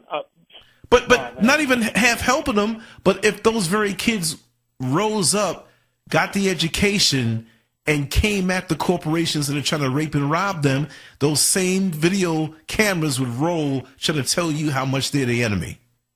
Yep. And that's bottom line. That's why you see everybody else, not everybody else, but certain countries are supposedly your enemies. And, you know, those people know more than you and everybody else. They know more languages. They know all the good, you know, like not the good stuff, but all the mathematics, you name it, right, out of everybody. And you're like, holy smoke, these people are smart as shit. How would that be? But you only know English. and a lot of people barely know that. Right. Exactly. So, know what I'm saying? Know what I'm saying? Yeah. How do we have a shot? And that's how we speak. Yeah. And they know, man, that's just because the slave teachers. Hey, guess what? Your slave teachers talked as ignorant as you do, but worse. But then when the Europeans came and colonized this whole situation, that's when they say you're improper. And they ran those countries, those little country bumpkins, down to the south. Mm-hmm. You don't like them some bitch come here and do this thing, man. And that's why, boom, Now you have that dirty foot white. Now there's segregation, and it's not segregation against you, it's segregation against them. But guess what? They had a hold on your ass, too. Right. So as they're getting beat down, they're beating you down. Big time. And like I said, people, as much as people jump up and say, oh, they grab niggas from Africa, big black bucks and all that bullcrap. No, you didn't. You grab kids. You can't take no full-grown ass dude. True. Take them. True. You had to get those kids. You had to get kids and probably some older, super older women. But at the same time, like I said, with the roughage and the way the terrain was, you're not getting through Africa and just going and grabbing somebody. The animals would have taken you. That's right. The animals would have taken you, even with Florida. Okay, they're clearing up stuff in Florida right now to where you can't even walk. You can't walk around there. So you're telling me you went in here and jumped up and beat the shit out of the Indians and told them to get the hell out of here? No. You had alligators, cougars, mountain lions, you name it, jumping on your ass. You didn't get to them like right on the back. But saying they were peaceful people, they tried to extend a hand to your abomination asses, and y'all stuck them. Mm-hmm. And, okay, you gave them your dirty clothes because you came with dis-ease, and you know what dis-ease is, disease. Mm-hmm. And you came with your dis-eases and all your nastiness. That's why you all pimping wigs and all that bull crap. And next you know, you gave that and you got them out of here because they got sick ASAP. Right. They were pure and clean. They weren't standing up there, oh my God, this and that, and they just took a long time for them to die. When you have a pure form of something and you put something so toxic, it's going to go ASAP. Mm-hmm. Then on top of it, you had these so-called firearms, and you're blasting them. They put up a good fight, but they retreated from you. Mm-hmm. They try to, hey, y'all stay over here, but you guys don't know when to quit. So when evil, okay, check your history. It almost pissed me off there where I had to stop. Check your own asses before you start saying something about somebody else's culture or anything else. Check your own trash. Check your own trash, dude. It's nothing to disrespect anybody. Like I said, if you want to find out who's who, check your stuff. Right. See where you actually came from, then all them tears are going to drop. Like I said, out of everybody, everywhere in this world, how the hell are we the most hated? How the hell are we the most, we don't like it, black, this bad, black, you name it, whatever you could do to smash somebody, it's always been on our back. Right. How would that be? How the hell would that be? Evidently, there must be some weather that you're scared or you know what time it is, and you're trying to duck it. That's right. And it's an easy equation, but I'm not going to say it. I want people to do their research. And when you come even close and you ask, I'll tell you. There it is. Just like when I told you I dealt with some real high-level people, and this dude is right there from Africa, and I said, okay, if Egypt was that big and all this other stuff, I said, how did they fall from grace? You know what he told me? What? No, it's not a joke, though. He said they went off the path. Oh, That's yeah. how they got. Yeah. That's why they got taken. That's truth. They went off the path. And that's why there's so much now to keep us off the path now. Yep. You went off the path. Yeah. Yeah. When you're doing what you're supposed to do, everything's going to work out. But when you go off the path and things go wrong, things are going to go wrong. And I'm not joking. Like I said on a different show, we're going to talk about it. But I promise you, there's no dispute on that dude and what he talks about and what he knew. I sat there in front of him, and the stuff he did, you can't say yay, nay, or none of that crap. You're like, holy S. Me, I didn't say holy S because I've seen it. Right.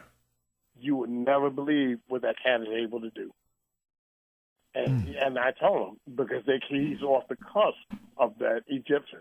But he's not, it's not that bad. And the funny thing on top of it is, he said the same thing that, and because I told him, I said, what's the difference between the Bible and what you do? He said, there's no difference. He said, it's just the fact of they don't know. And I started laughing again because I said, okay, it's the truth. The same thing he deals with, but he was able to do. They're giving you the bedtime story, so you cannot do. You have to be in tune with certain things. Right. Okay, if you're not and you're playing that role, you're always going to be the victim. Well, that's why their faces drop when they see that you are or possibly into certain things, when you're obviously not into the poisons that they put out here to clog up our pineal glands, or you know, hey man, why don't you want to come by and drink with us? Hey man, we're going to the titty bar Friday night after work. You want to come with us? And if you're not into these things, or Monday morning comes and they can't get out of you how many women you bedded down or how effed up you were, and you're serious, then they look at you different. You see? Yep. And your walk, they want to know what you do. They want to know what you're all about. Well, why are you so interested in me? See? Because you know you don't have me. Because you know that you don't have me conquered. That if I have my brains together, I'm a big threat to the hold that you have, not on me, but those who look like me. And you don't want me around those who look like me, because they might start thinking like me. And now you're really messed up. That is correct. So who's going to pull the cart for you? Yep. So on top of that, now you gotta slander me and demonize me when you know that I'm not with your sick program that really you're not with. See? Yep. They act like it to get us into the decadence, and yes, they are into the decadence, but we have a way of getting into it even more, and they love it. We lead the way. Massa does this, and we gonna do it worse. See? That's right. But the system is not made. Exactly. The system is not made to help us out of the hole when we get in there. But it's made for him. So we can't do what he does. There you go. And that's the thing that disappoints me. Hey, stop trying to follow people or follow things that don't have anything to do with you. Don't do it. Yeah, no, seriously, there's not a drop of reason. Right. And his meal is not made for our stomach anyway. On that hill and broke his arm doesn't mean you need to go down there and do the same thing. Mm-hmm. Lay back. Lay back. Find out you. Deal with you. You find out about you. Right. And that's what, like I said, black people, as much as people jump up and say whatever they need to do, black people don't know about black people. Right. You don't know about black, and it's not black. You don't know about us as being us. Chicken wings and talking loud and drinking Kool-Aid and all that other junk and being crazy doesn't have anything to do with us. Of course, we have a good time because we're jovial and we're good-spirited people. Right. That's right. There's nothing wrong with that. But when it starts coming to the hurt, harm, and the stupidity and disrespect of your own women and our own people, there's a problem. Right. There's a real problem. And those things I don't like. I mean, nobody should like it, but the thing is, hey, correct it. Oh, man, that bitch. Okay, who's the bitch? What bitch are you talking about when it's actually you? Right. There's no bitch in the house. Okay, there's some women that don't know better, and she put herself in the position. But guess what? She's sick just like you. Mm-hmm. So don't grade her when you're in the same boat.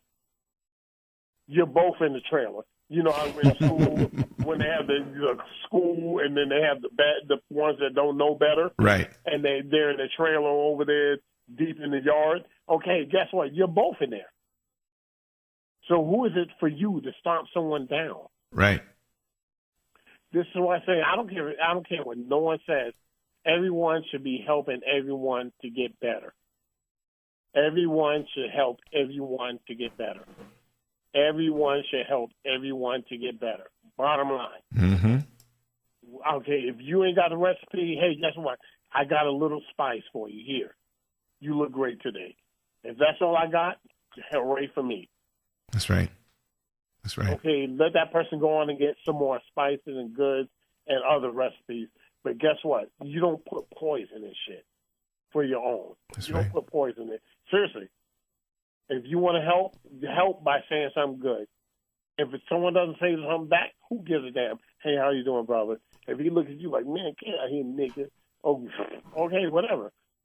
Hooray for you. I put a positive note for you. There's nothing you don't advocate the stupidity that these people do. Right. Okay, you want to help all of us as much as you can. It's going to eventually, and I don't mean like, 100 years from now it's going to add up, and guess what? Niggas going to deal with it. No, it's the fact of the matter is it's going to come to when you roll a teeny ball with us, it becomes big ASAP. Right. Put out positive for us. You know, like I said, you were talking about cable. We talked about cable before. And, people talking about cable. Oh, yeah, I got cable. Look at every show on cable. It's the dumbest you could ever have. And then on top of it, they have black shows with us acting like pure ass. Mm-hmm. Every chance you could get. VH1, MTV, BET. You're like, holy smoke, man. Okay, first of all, that's not us. As much as people are like, and you see people cheering, that's not us. That's not us. That's right. We don't do stuff like that. But according to you and acceptable to you, that's what we do. And they set the format for you and pay you. Unfortunately, you have that Jiggable Jones that's going to do it. No, and those things are disappointing because guess what? You're letting all of us down. You're not letting all the powerhouses down, but you're leading a lot of masses of young chicklings and chicklets to go down that path. They're going to go down that path. Mm-hmm. They believe in that. Even like I said, when you get on YouTube or you want to see some of your shows, underneath it they have twerk contests. Mm-hmm. They have booty jobs. Yeah, it's like, okay, how does this correlate with the subject that I just punched in? Right. Okay, and then turn around. Guess what? The weaker mind to be like, so and so with Jesus, or the information unraveled. Booty contest. I'm gonna punch a booty contest. Okay, you were so weak. You're gonna find out. Hey, guess what? Booty contest versus reality. Let me see what I can get out of that, and see if this stimulates anything. Right. Your whole agenda was, okay, there's a choice I had to make. Let me watch these booties, and next thing you're caught up in that. And then when you press booty contest, it's a whole list of that. Oh yeah, now you're gone. And after 3 or 4 of them, you're thinking about who you can call. And when you can't get through with the calls, the first 4 or 5, you get down to the undesirable list. And if you have a list that long, you couldn't possibly hold down all those women. But now you have the urge. And also, they're out there doing their own thing because you can't be in every bed every night. So now you call the 4th or 5th one on the list who 2 days ago laid up with some dude who laid up with another chick who was HIV. So now your booty calling, your twerking contest led you to a deadly disease, and now you're dead because your mind was out of control. There you go. You're leading yourself down a path because you want to be weak. There's a decision to be made. They're easy decisions, but you're letting your emotions and your sick. It's not your sickness, but at the same time, it's the sickness that these people present and inject it to everybody. Right. Okay, a woman is a woman. Beautiful woman, hooray for you. But be able to have the right beautiful woman. She doesn't have to have a little titty balls and ass sticking all over the place. No, seriously. I haven't heard that term in a long time, titty balls. Yeah, you know what I'm saying? Okay, now listen to a while. That's old school. Okay, there you go. No, seriously. She got little titty balls and everything exposed and drawing you in, and you like, God dang. No disrespect to the ladies, just, No, just respect her for her. Say, hey, guess what? There's a good chick. She can talk about stuff. She knows stuff. You know stuff. She can help you. You can help her. If she's better than you, deal with it. Right. Deal with it. Hey, guess what, Sharonda? I want to know.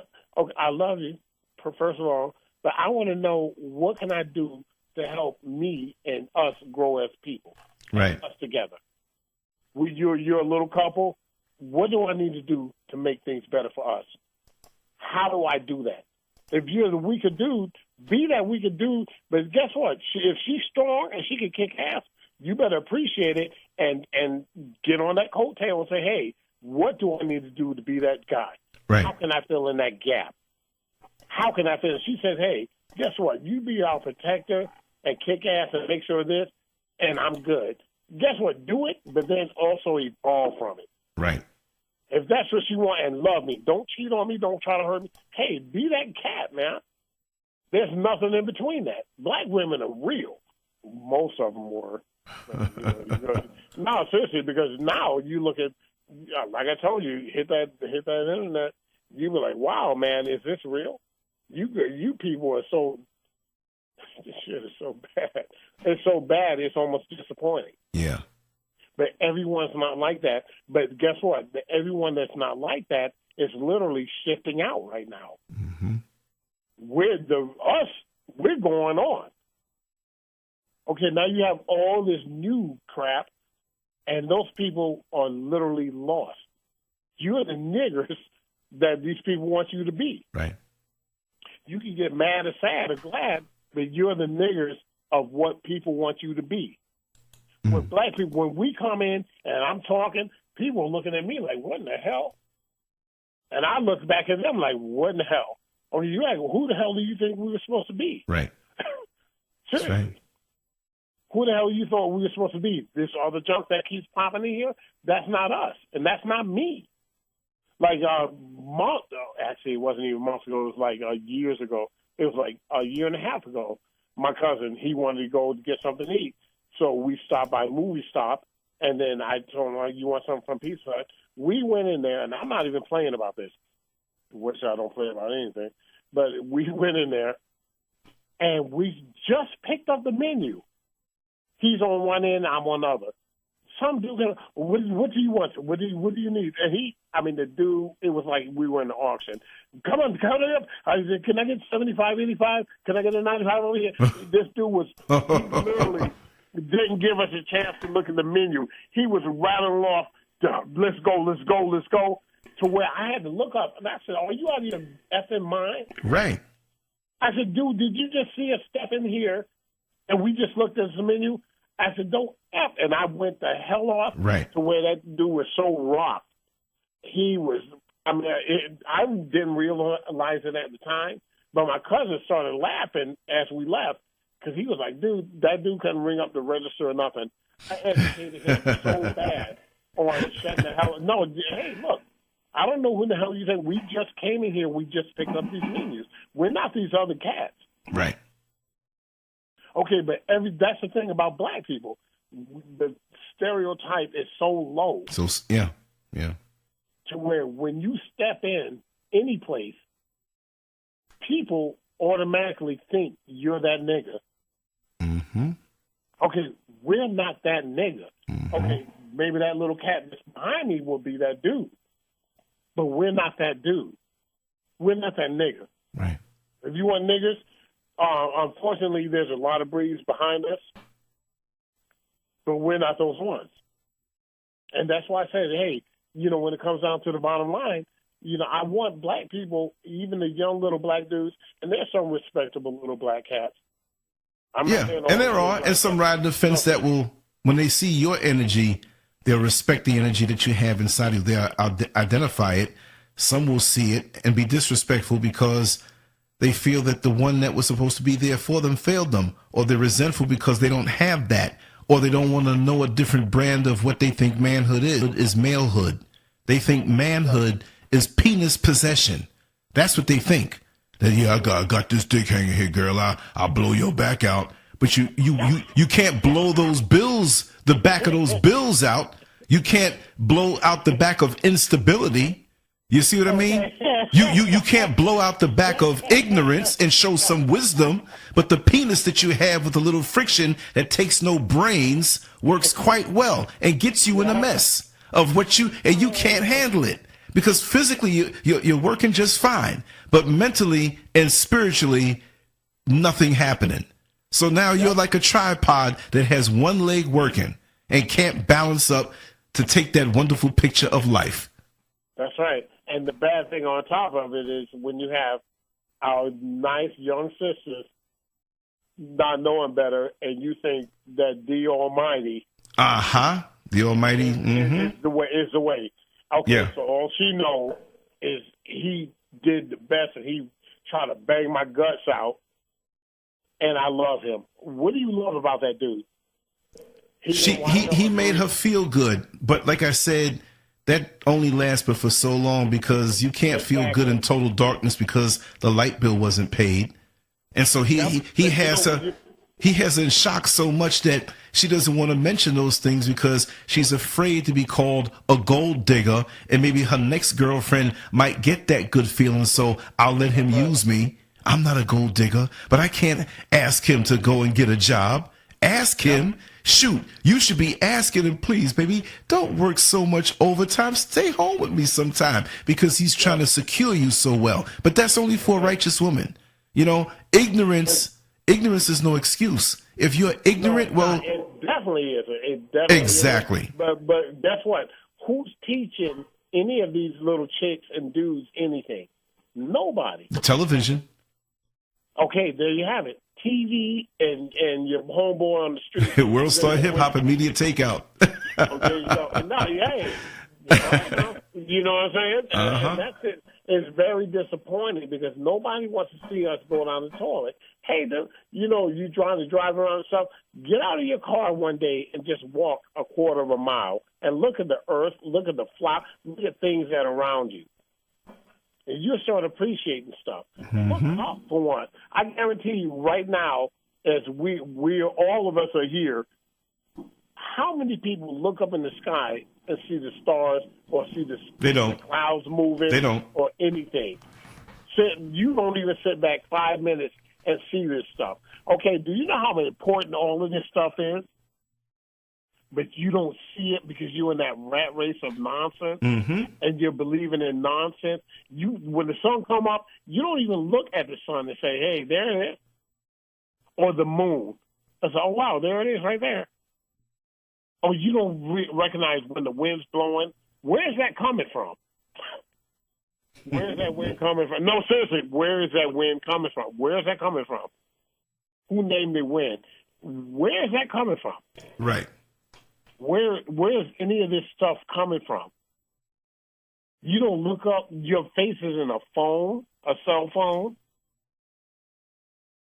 Well, you know what I love doing? I love going to my backyard, laying in one of the lawn chairs face down, and looking down at the dirt and watch the ants, how they communicate. Tell you, dude. There you go. You got to recognize this stuff. Yeah. As much as, I don't want people to think like, oh, that's trivial stuff.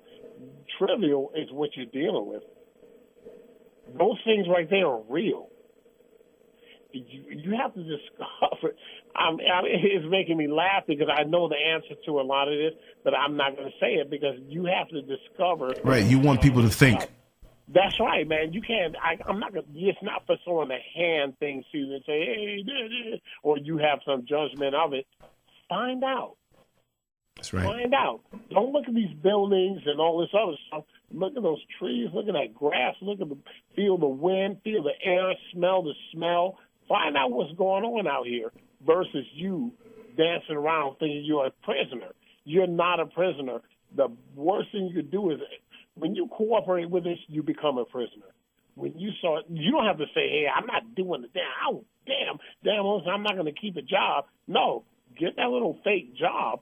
But when you start coming to the realization is going to come and rescue you, just like the truth, just like divinity. When they see you knocking, they're coming to help you. But as far as you standing and worrying about the dumbest of the dumbest will answer the door every time and help you. I'm going to help you be stupid. I'm going to help you lose. You have to go ahead and say, hey, look, there's got to be something. Okay, when I'm looking out the window right now, I see nice clouds. They're rolling smooth and the whole nine. Where the hell did that come from? Who did this? Right. Okay, who made this moment? How is this moment important right now? Seriously, how is this moment important right now? You know what I mean? There's a palm tree right here. How did that come to be? I mean, like, really, what's going on around me versus what I'm making something be real to me, like going to work or busting ass or trying to pre-plan what the hell is going to happen this time. Right now is the moment. Okay, as the moment comes, suppose something happens to you right now and you just step. What happened? You're gone. Mm-hmm. Everything else didn't matter. Nothing else mattered. These moments count. As we talk and appreciate or look at certain things, all these moments count. These moments and everything counts. It counts. You want to see and appreciate everything as much as you can. Like I said, but in the big scheme of things, when it comes down to the reality, right, nothing matters. Nothing. Okay, you can't do bad and think you're going to escape. That's not going to happen. I promise you that one. But when it comes down to reality, nothing literally matters. Nothing matters. This isn't real. That's right. And I promise you that out of not of whatever. I know that I know I'm being honest. I know that for a full fact. It's already been told. Right. Nothing matters. This does not matter. Like I said, don't go out here and do the worst you can and think, hey, nothing matters, so I'm good to go. No, it doesn't. But when it comes down to the ultimate scheme of things, nothing matters. You don't go out and hurt people. You don't go out and do the worst you can do and think it doesn't matter anyway. You do what you're supposed to do. Okay, if you hurt the people, you're getting what's coming to you. I don't give a damn who you think you are or what you think you are, whatever you think you got going on, right, you're going to lose. But the bottom line is nothing matters in this whole thing. This is I don't want to say it's the biggest joke, but it's not what you think, everybody. Right. But see, exactly. And I've always felt that when I see, promise you, when I see how time passes by, it's like this is such a short time. Like I always tell people, if you live to 1,000 years, right, that's nothing. This is merely a pit stop to eternity. Eternity. Let's take 999 million years that we won't be here, right? There are different levels, but we won't be here. A little 1,000 years if we lived 1,000 years. So you mean most of us are not living over 100 years, and we're taking this thing so serious and throwing it all away over being so intoxicated with man's creation? Because these people literally made you. Well, they didn't make you do anything, but when you came out mm-hmm. and you hit your little stride, you were literally just not designed. You were literally told you're on the time clock. Yeah. Basically, seriously. Yeah. Okay, from school, that's where school and all this junk kicks in.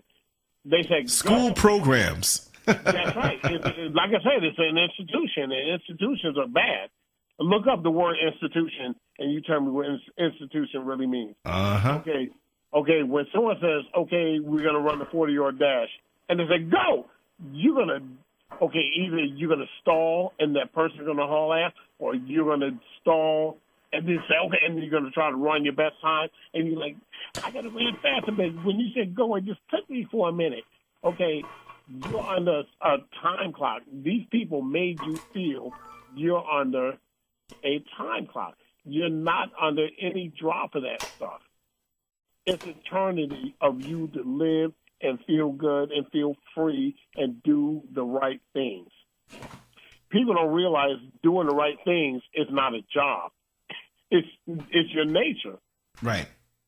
It's more. It hurts more to go out of your nature.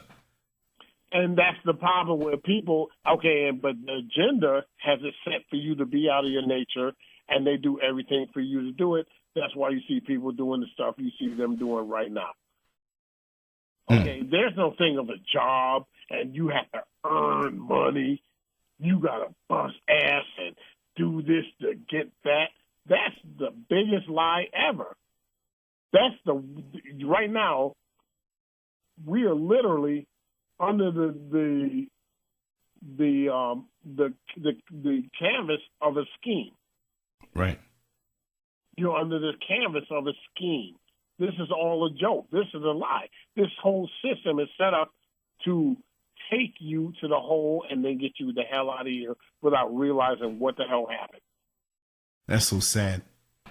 It's beyond sad. And these are things that disgust me because it's like, wow, hey,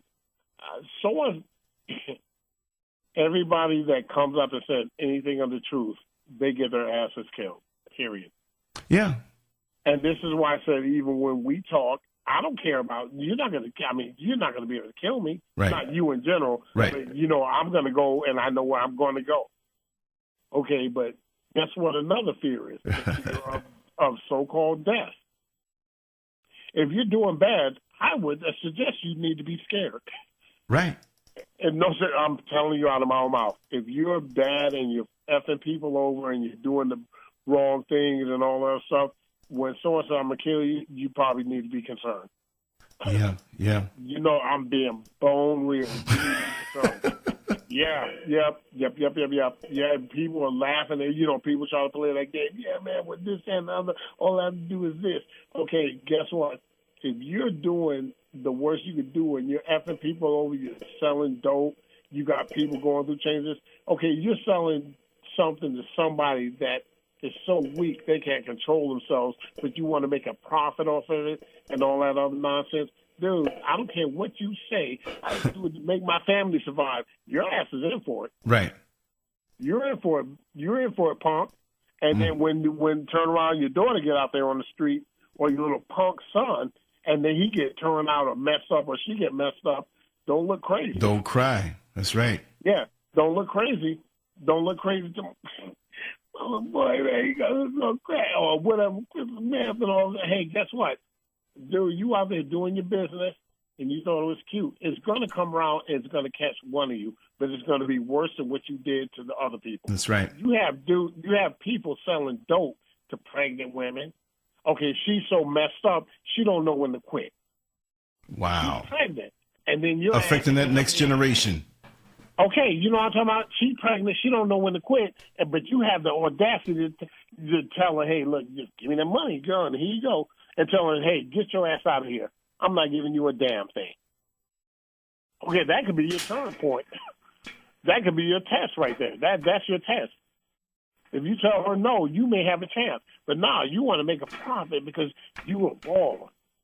You a so-called baller, and now look at your dumb ass.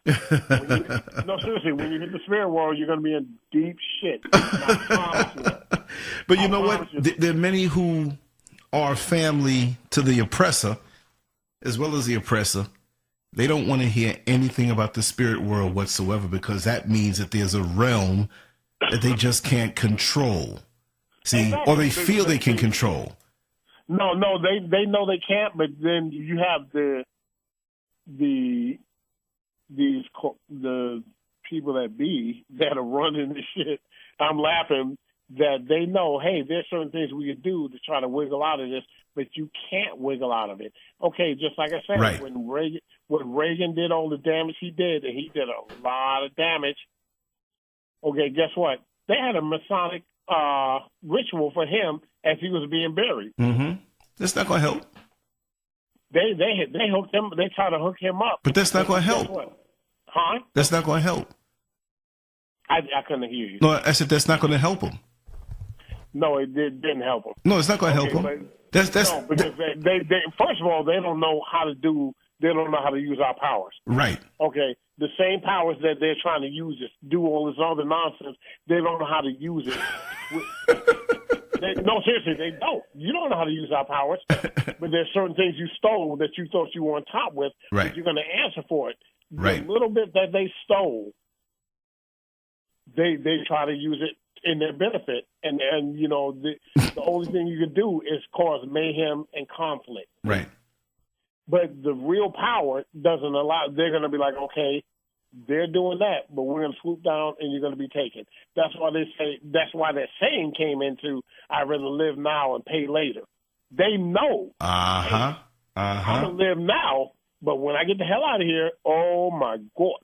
Right. But see, the thing is, you don't know what's coming for you. A lot of them do. Like there was some bald-headed white dude that's known worldwide for satanic everything. Guess what the last thing that punk said? Uh-oh, what? And I'm not joking. Hey, everybody, look it up. There's a bald-headed white dude that's world-known for doing satanic junk, and he wrote books, tapes, people, millions of people, whites followed his dumbass, and the whole nine. When he was getting the hell out of here, and I'm not joking, the last thing he said was, "Oh, my God, what have I done?" And his ass dipped. Wow. So you tell, I'm not even joking, and you can look that up. You can look it up. I'm laughing right now because it makes me laugh. That punk, the last words that he said was, "What have I done?" Wow. Oh, my God, what have I done? Hey, punk, here it is now. Good luck. Good luck. Good luck. And kick his ass right down the hole. Mm-hmm. All that crap, all that money you were getting and leading people and doing all that ugly crap, guess what? Hooray for you. Yay. Look what happens right now. And that was his last ass words. That junk makes me laugh. I told you, I love to see people get what's coming to them. When you're bad and you're doing ugly, don't look back, dude. Accept it and go on your way. That's why I try to tell people, don't be bad and don't be ugly. Because when the shit hits the fan, I don't want to hear crap out of your mouth. Nothing. Get what's coming to you. And that's what you need to do. Lance.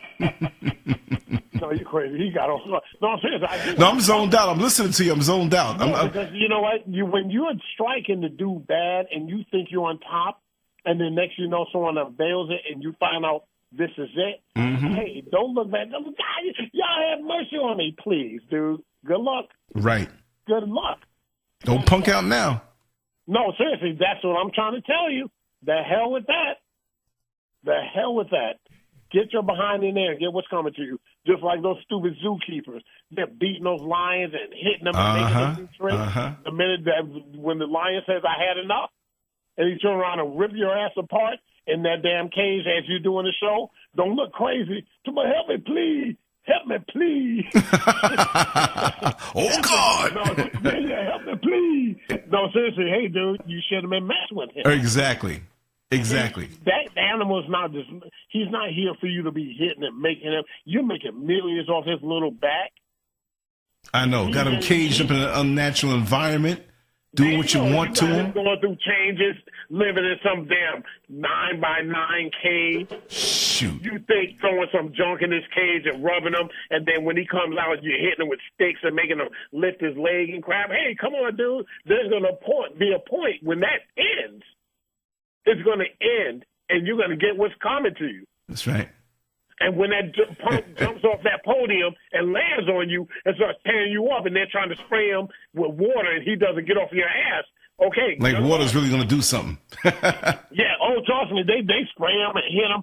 Stop, so-and-so. Oh, that lion's killing. He's killing your ass tonight. That's it. Who cares? Okay, right. Know what you're doing. Don't be that person. Okay, and I love stuff like that. I love it. I promise you. Yeah, because it's a testimony to the world we live in righteously, the righteous order. I'm trying to tell you, dude. I'm not even joking. I love when people get served that are trying to do the ugliest stuff they can do. You're trying to hurt, destroy people's lives, go through this, that, and the other. I love it. When I was a manager at Hard Rock Cafe, and I'm not even joking. I think I told you this. But if I didn't, here it goes. There was a man. This is when I had the roommate, when I told you about the grandpa that slipped and broke his hip, and he went to the spirit world. Yeah. Edward. Mm-hmm. We worked at Hard Rock together. And that dude was he was the nicest dude. I mean, we used to laugh and play, but everybody gravitated towards him. Everyone, black, white, you name it.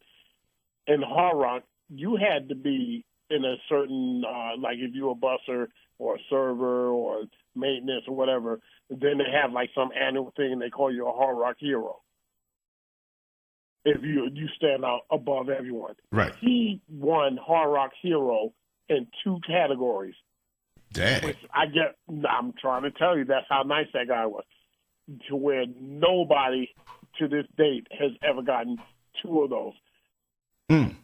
The manager that hired him went on vacation and got Hard Rock Hero on 2 categories. When that manager got back, he was so pissed that dude got that. He demoted him to a busser. Are you serious? I promise you. Ed was making at that time, he was making $600 a week.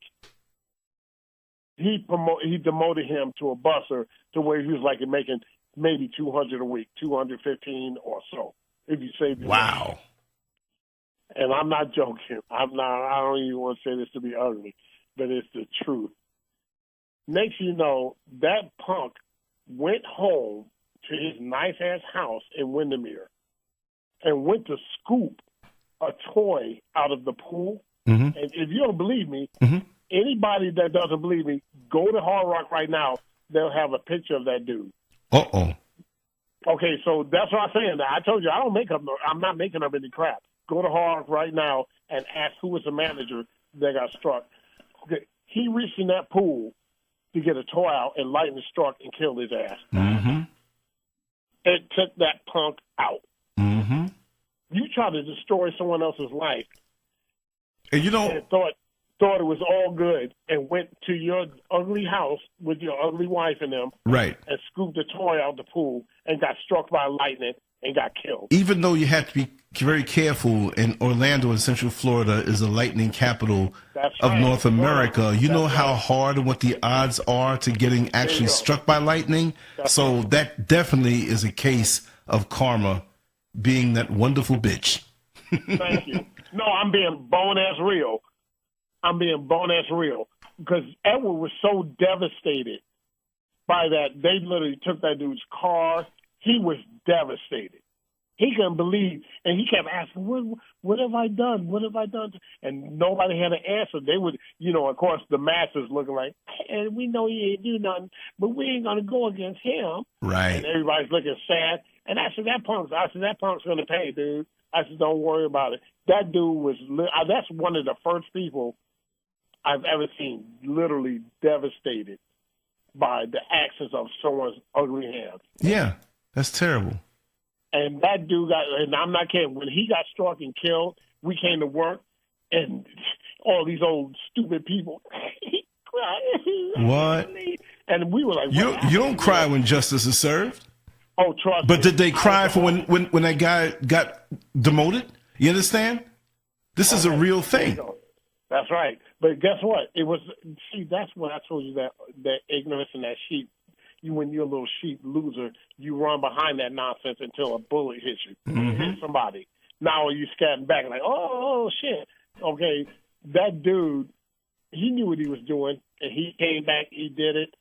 He literally hurt that dude on almost every level. If it wasn't for all him and his brothers being there, he would have been out. If he lived by himself, he would have been homeless. That's how far that jump hit him. He literally wiped that dude's money out of his pocket. Next thing you know, we came to work, and they were sitting there crying and acting up. We were like, yeah, okay, what happened? And we were gonna have something because the guy, I don't want to say his name is Jeff, but whatever the loser's name was, and they were like, and they said the story, and I'm sorry, but I burst out laughing for a minute. I just cackled. I didn't like but I was like, it just made me like crack up. I just started cracking up. Everybody looked at me like, you a beast. And I'm thinking, the hell with that? I'm not no beast. You better check what happened. And they looked, cause some of the people like, man, I can't believe you snickered when that happened. And it's not, I didn't snicker about nothing, but you don't see what the hell really transpired in this whole damn deal. That dude tried to hurt somebody, and he accomplished it, but what did he come out in the end? He lost. Not even a week later, that dude went and got struck by lightning out of the blue and killed. Who do you know that reaches in the pool to get a toy with you know how you have those sticks? They have like the pole to grab the toy out when you can't reach it? Right. lightning hit that and took his behind. Mm-mm. And I said, there you go. That's good enough for him. That's good enough for him. And that's not being ugly. But you know what, dude? You literally focused on trying to screw someone over. Right. And lost yours now. Lost your life. There you go. That's why I try to tell people, hey, look, dude, as much as you're jumping up trying to make people miserable on a job or trying to hurt somebody and take someone down, if you step across the street and get hit and killed right now, what did you gain? Right. Nothing. You didn't gain a damn thing out of trying to take someone out for nothing. If you have to protect yourself because someone's literally coming at you, I can understand that, but don't take it to the hole. Right. Protect yourself. Right. But you don't dance up and try to intention, I'm going to take that girl, I'm going to take her man from her, or I'm going to steal that girl from him, or I'm going to try to get this job position or whatever. Those things aren't real, dude. If it's not you, it's not you. Who gives a damn? Right. I don't give a damn if someone didn't deserve the position, but they gave it to them because of color, race, or they've been there for 18 years. Guess what? Who gives a shit? Right. As long as I'm getting my money and I can move on or I can go get another job or do whatever you have to do. But why don't people do that? I mean, they get so caught up in... Because that's the way this program is set up to make you... Okay, in school, when you're little, what do they teach you? Sally's the best reader. So-and-so's the best this. They make you compete against each other. Right. To where you little asses become little monsters. Seriously, you see kids becoming little monsters over bullcrap. Seriously. You're so right. I'm being honest. Why can't y'all play, have a good time, learn, and keep going? But they're teaching you, the prettiest one in the class is little Molly. Or the so-and-so most athletic is little Kevin. And all this stuff. You're making people strive for junk, and you're dividing people from a young age. Okay, why can't y'all all have a good time, learn? Okay, some are going to be on a better learning level than the others, but you still let everyone keep going. You don't break down the prettiest girl in high school is so-and-so. Okay, first of all, she's not the prettiest one in school, but since she's this color, you're going to say she is. Or because of this, that, and the other, you're going to say he's the most athletic. That dude's not athletic. There's dudes that'll throw that cat around like he's garbage. And this is true. And Right. I've seen this. And I'm like, wow, man, why do you put people in brackets to make people try to attain goals that are nothing? Nothing at all. Have no relevance. And I'm being totally honest. Okay, who made you guys get to the championship? I guarantee you it wasn't his ass. It wasn't him. But you got him there as the most athletic. That's impossible. If I'm not mistaken, Tyrone ran 218 yards to get your ass to the damn championship. Mm-hmm. Okay, but this dude doesn't have nothing to do with that, but he's the most athletic. That means you're a joke. Right. This is why, from little, they set crap up. Oh, the best reader is Sally. Let me tell you what they used to do in the bodybuilding contests. You'd go to these competitions in small little hick towns or places dominated by, Caucasians, and it shouldn't really matter. It's about the best body. That's right. I've been in competitions where I got the most muscular, I got the best legs, the best chest, the best arms, the best abdominals, best overall condition, but somebody else won. Okay, come on, dude. Stop playing. Yes. And back in the day, late 70s, early 80s in bodybuilding contests, they would always do that. Before they announce who won the show, if you had down to the finalists, like about 5 or 6 white guys and one black guy, and the black guy really deserved it, because there's sometimes they didn't, and it was fair, it was okay. But the times when, and Robbie Robertson will tell you this, he knew it when all of a sudden, before they started announcing the placings and who won, when they started giving out the body part trophies or the most muscular, when you heard your name as a black man in a white-dominated competition and you got the most muscular, that's a consolation prize. You knew that you didn't win. Most muscular, Lancescurv. Best legs, Lancescurv. Best chest, Lancescurv. best stomach. My back wasn't my best body part, so somebody else would get that. But I'd walk away with, toward when I was really, really good, I'd walk away with all of those, and I knew that I got second or third place. How do you win all of that? You see, so really, it's like when you go on these jobs in corporate America, and they say, "Oh yes, we have a problem. Call Betty, the black woman, right? We have this problem. Call Betty. We have that problem. Call Betty." Well, Betty's the boss? No. Becky's the boss. But wait a second, how come we're always calling Betty? You know what I mean? Right. So that's how it is. And when you expect that out of their system, then I'm not saying to expect it like to lower your standards, but you understand that your standards should not be dependent on their order. Excel from within anyway. Let me cut you off real quick. Yeah. And it's not, I'm going to tell you, as we go further, just like you said, unfortunately, guess what happens?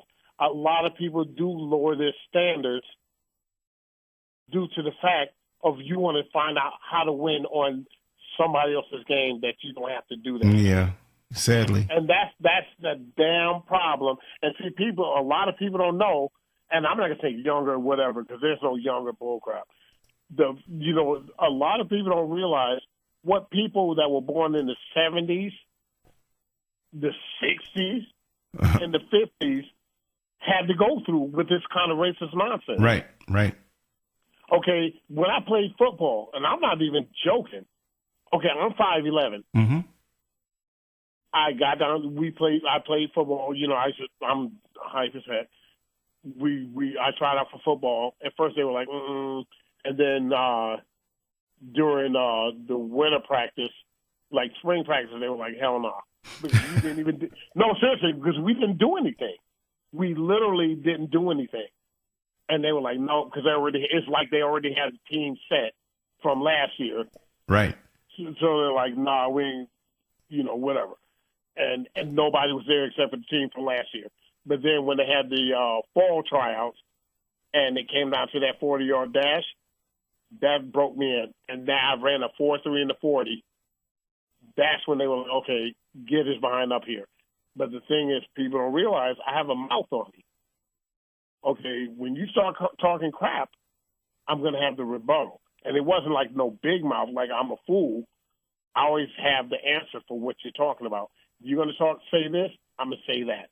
And then they're looking like, who in the hell is this nigger? But then you have all the other blacks standing over there being like, oh, he ain't with us, boss. So guess what? It isolated me. But I showed out so bad that they're like, okay, as much as we can't stand them, we need them. Right. But then it turned into the thing of course, you need me, but now it's me versus you. Right. I promise you, and this, I don't want to say it's good or bad because technically I don't know, but when you try me, there's no letting off. When you try me and you say, let's draw blood, I'm coming after you. Exactly. And you know how many people are afraid to do that? And that's the problem. A lot of people are afraid to do that crap. Those blacks were looking at me. On the side, they were looking at me like, man, you the one. But in front of the other little people, they were like, God dang, man, we're going to keep our mouth shut. And you don't have to say nothing in my behalf because I'm showing it in my behalf. Right. I played tennis. Me and my sister were the only blacks on the tennis team. Mm-hmm. And she showed me how to play tennis, and I dominated everyone. ASAP. I'm serious. Those people were so pissed that a black was kicking ass. They would try. Either you had to gel in or you weren't going to be in. And guess what? I'm not going to be in because there's nothing you can do to me. No matter which way you cut it, I'm winning and I'm better than you. Tell me to get off the team. Who gives a crap? What is that doing for me? Nothing. It doesn't hurt me. I didn't say I was going to be in the Olympics in tennis. I just know I'm whipping the shit out of you guys, and there's nothing you can do about it. Hooray for me. Swimming was another one. When they said Submariner, you looked at me. You think I'm so good. You made me laugh. I'm not even joking. I'm telling you. three and a half laps underwater, no problem. Grown people used to bet me that's impossible. You could do it, and I should get up there and do it. I used to swim. There's a guy that went to Embry-Riddle. He showed me how to swim Olympic style, and that's what actually pushed me over the edge to beat everybody. Wow. To where even in school, when they're training you in swimming class, they couldn't even keep up because they didn't know where I got that from. They were just looking at me. It was natural, but they helped to activate it. When you learn how to swim Olympic style, I was already bad, but when he put that on it, it enhanced that. Right. And those people were so pissed to where the black people were looking at me like, nigga, because no blacks were swimming. No blacks were playing tennis. It was me, my sister, and some other dude named Chris, who was a Cartwright. And when it came to football, we were there, but I was the only one that was standing out where it was like, okay, now all of a sudden you guys know I'm good, but since the coaches are trying to trip, you're getting pissed about it. Oh, man, well, I don't want no hands on this.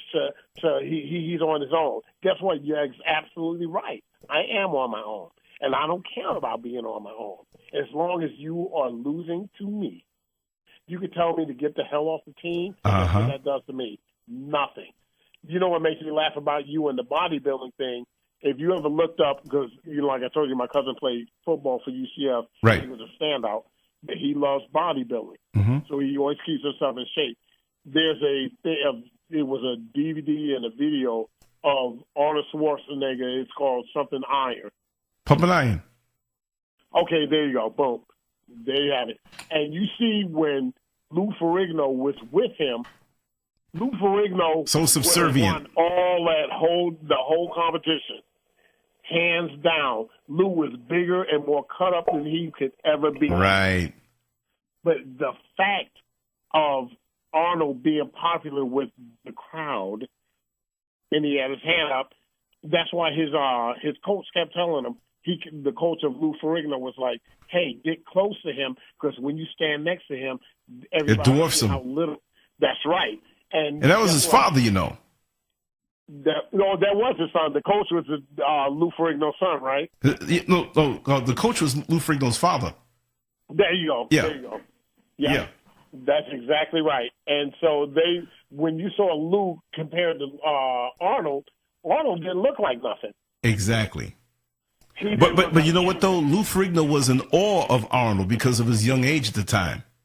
Yeah, but the thing is, exactly. He was, but at the same time, the thing of them giving Arnold the favor over him when they knew Arnold wasn't on that level, right, was the thing of how people cheat.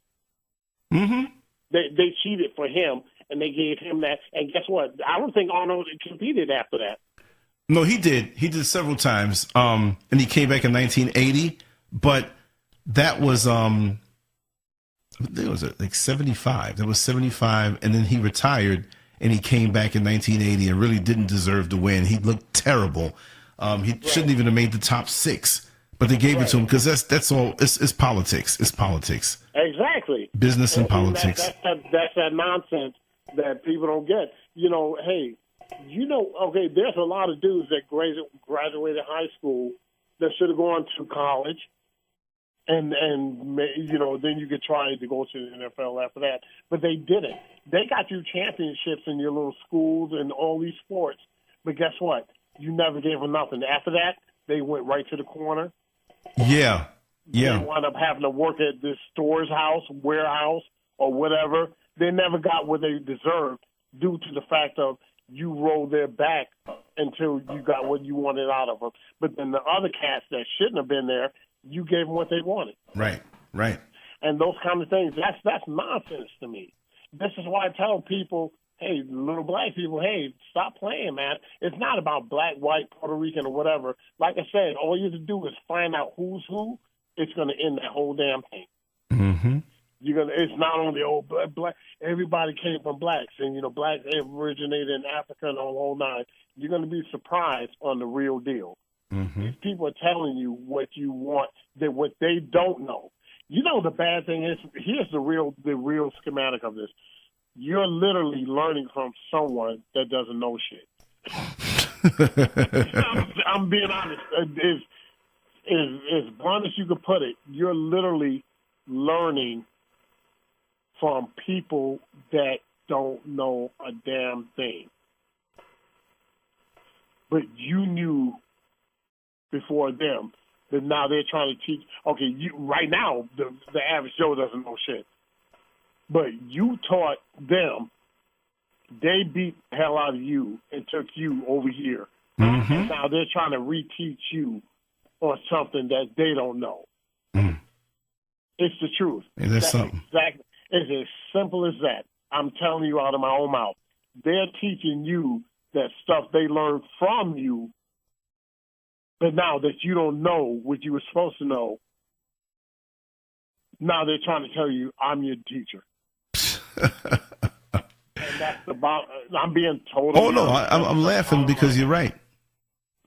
They don't know nothing. Okay, saying that you didn't know because your people, you got cut off from your people, so how are you going to know? Okay, they broke that bond.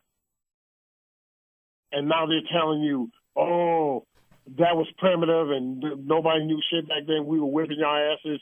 We're better than you. But this is what you need to know. And now you got your eyes wide open saying what that is. Okay, boom. The bottom line is the stuff they try to take from you and your people and try to bridge that gap to where you'll never know nothing. It's not complete, but at the same time, it's happening. There's a big gap of where you don't know what the hell is you. Right. You don't know what's you, what you're about, the whole nine, because they took that part out, and now you're here. But on the natural side, your abilities keep showing up. So instead of them saying, hey, oh, shit, they're like, hey, we're going to do something to stop it. So train them to be ignorant with it. Train them to entertain us with it.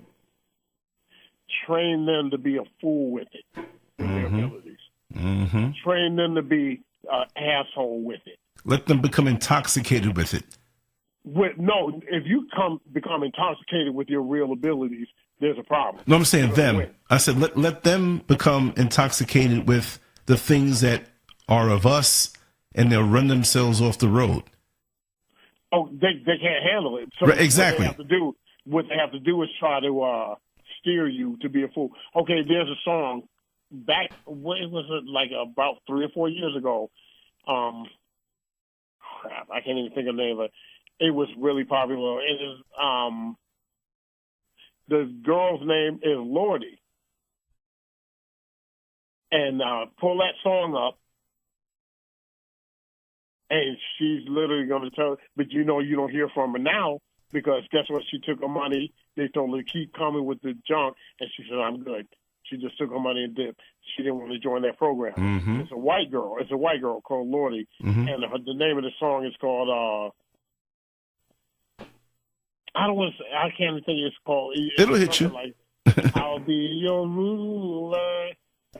And that stuff. And when she starts speaking that, listen to what she's saying in that song. And she's literally telling you, we can't match you, but as long as we rule you, you're our slave. You're basically our slave. We don't have what you have, but if I rule you, what are you going to do? You have to obey. And listen to that song, and it's going to tell you. And I started laughing. I said, there you have it. There you have it again. And that song is really popular. Her name is Lordy. Mm-hmm. Okay, but you don't hear about her now, like I said, because when they started trying to get upon her, I guess she decided, hey, I'll take my little however much money and I'm hauling ass. Yeah, she's not going to get caught up in all that blood sacrifice business. That's right, but she got paid a full because that song is, I like the song, but at the same time, listen to the words, everyone. Listen to those words. Like I told you, the fifth dimension. Why do you think this year is going by so quick? Why do you think May is going by so quick? Okay, as we talked about May Day, and I told you back, and I said there's going to be some mass bloodshed. Look what happened. Ariana Grande is on there right now. They're playing on the news to let you know, hey, so a bunch of people got killed over here. These people are not playing. I told you, I don't have to make it up. All you have to do is look. Right. Look. Okay, May Day is May Day. Okay, Memorial Day. What is a memorial? If you have a memorial for someone, what does that mean? I know. Yep. Okay, they gone. That's right. That's right. Someone's out of here. Okay, how does Memorial Day kick in? That's almost funny. And then you guys are blowing horns for people talking about, oh, yeah, this is for the veterans that fought for this country and they're dead. Okay, why don't you blow the horn and help people that are still here that fought for this country? I know. Is that something? Okay. Yeah. Well, I mean, you don't have to. Do we have to be dead to be acknowledged? Yeah, exactly. And see, and that's that stupidity, because guess what? When you're dead, you're not dead. Right. But what are you going to claim? But you can claim it, because believe me, you keep doing enough damage, the spirits get together and they're going to start attacking and doing shit. They don't want to hear that talk. Why are you trying to scam Bluestar? No, seriously, that's where you see a lot of stuff kicking off, and people always yap about, the hurricanes. Well, the hurricanes always come from Africa. They come right up from that coast and come right on up and start tearing up shit. Mm-hmm. Okay, and they want to dismiss that. Oh, it's an old wives' tale. How are you saying something like this? Everything's always a wives' tale until you get your ass handed to you. You know what I'm saying? No, seriously, and that's why I told you. That's why we laugh about, like you and I talk, and, people try to spook people. Oh, you shouldn't do this. Oh, don't believe in that because this, that, and the other. Yeah, because guess what? You don't want someone to know stuff. That's why black people are so spooky. They beat and whip the shit out of you to make you scared. No, seriously. They did. They beat black people and got you spooked on everything. Black people are scared of every. You ain't lying. You ain't lying. For real. Mouse, water, you name it. Blacks are scared of damn near everything. Oh, no, don't do that. Don't sweep my feet and all this bullshit. Yeah, come on, dude. You making me laugh. You got that voice where you don't sweep my feet. Yeah, because that's all those jigaboo shit. Exactly. Oh, you done sprinkled salt on my damn hand, Lord have mercy. Hey, come on. That's some funny stuff, man. Yeah, because guess what? Your power is better than that. These people got you spooked so deep in the nonsense. No, you making me laugh. But look, I hear that voice all the time. We got drivers, we got passengers, we got, and they're always, I know you don't want to do that. You're going to end up in trouble. What trouble? You know what I'm saying? Yeah, come on, man. Why are you looking at the boss man like you so angry? I'm walking strong, I'm walking positive, but we can't do that because the boss man might get angry. Ruffle no feathers of who? Yeah. We don't want to rock the boat around here. We got some good now. Here's that laugh. And you like, God dang, dude. I said, you guys serious? That kind of stuff takes me to the hole. There's a guy that works with me because it's only me, him, and one little Haitian cat. And this guy's from America, little brother.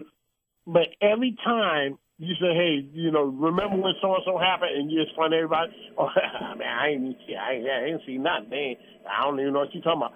I said, to where now I'm calling him a jigaboo, and I'm making his ass look embarrassed in front of all those people, to where he's looking like, now I'm scared to answer anything, or I'm scared to say whatever I need to say. Due to the fact, yeah, man, because guess what? You know what you saw, but then when we mention something, we say, hey, so-and-so did this. Remember that so-and-so? And he's like, shoot, it ain't got nothing to do with me. Right. Come on, fetching. What do you call it? Step and fetch it. Yeah, that old jigaboo chicken George show. Cut that crap out, dude. Exactly. Nobody said to give a testimony. You just say, yeah, that did happen. Right. Boom. You're good. You're good to go. Good to go. To where now everybody's looking at him like, bro, you a nigger. And I'm like, but see, now you're gonna wear that badge. When those types show their hand, I dismiss them. They don't exist to me. I mean, no, really. And so people think that I'm so cruel for making it where that these certain entities just don't exist to me. It's not like you can just be that way and have that in your makeup, because, see, you'll screw me over out of your own fear, or throw me under the bus. And once a grown man or woman shows their hand like that, I don't even have to let them know that I know. They just won't have a chance to execute their coonish ways on me. It's not going to happen. Exactly. Okay, and you know what made me and him fall, now he's like, oh, you a good dude. I'm like, whatever, boy. But the thing, no, seriously, and I mean it. You know, I can't play with you on no nonsense. Exactly. Okay, the thing is, one day we were shorthanded. It was he, the Jigaboo, me, and some Puerto Rican cat. We got so swamped to where the Jigaboo was literally doing 3 people's job. Wow. He was making it happen. Seriously, because I was on me doing my stuff. The little Puerto Rican dude was messing up his shit for real. And it was like me and him were kicking ass. But he was jumping up and doing 3 people's jobs.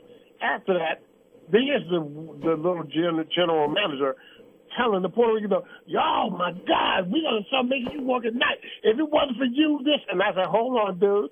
I said, first of all, he was the one that was making things go down. I said, you need to thank him, which is a Jigaboo. I said, he's the one that was doing 3 people's job and made this happen. I said, that's the hero right there. Right. Oh, my God. Yeah, and I'm looking like this, eat shit, because I don't like you, that's bullcrap. After that, no, seriously, man, because you know what time it is, you little loser. You know that dude didn't have nothing to do with that success. Right. That boy was jumping back and forth and doing all that crap to where we would have lost if it wasn't for him. Mm-hmm. But then you're going to jump over the little Puerto Rican dude and try to tell him he's the one. And I stomped that out. Next you know, boom. The next day, the word got out that I jumped up and saved his ass, or put the word out that he wasn't, it wasn't so-and-so, it was that little Jigaboo.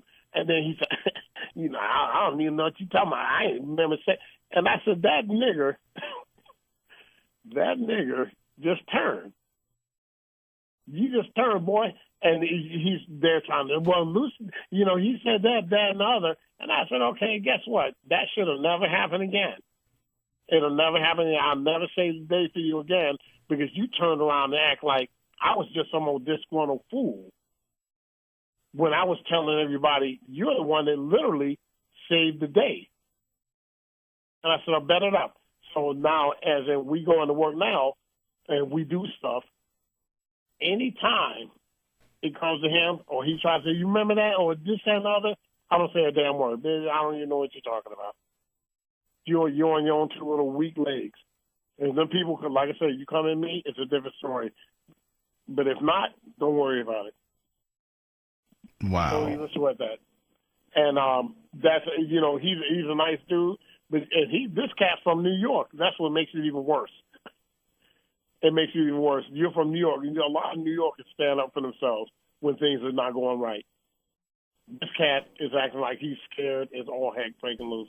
So me, it's like, okay, don't even worry about it. Next time, stand on your own 2 little feet.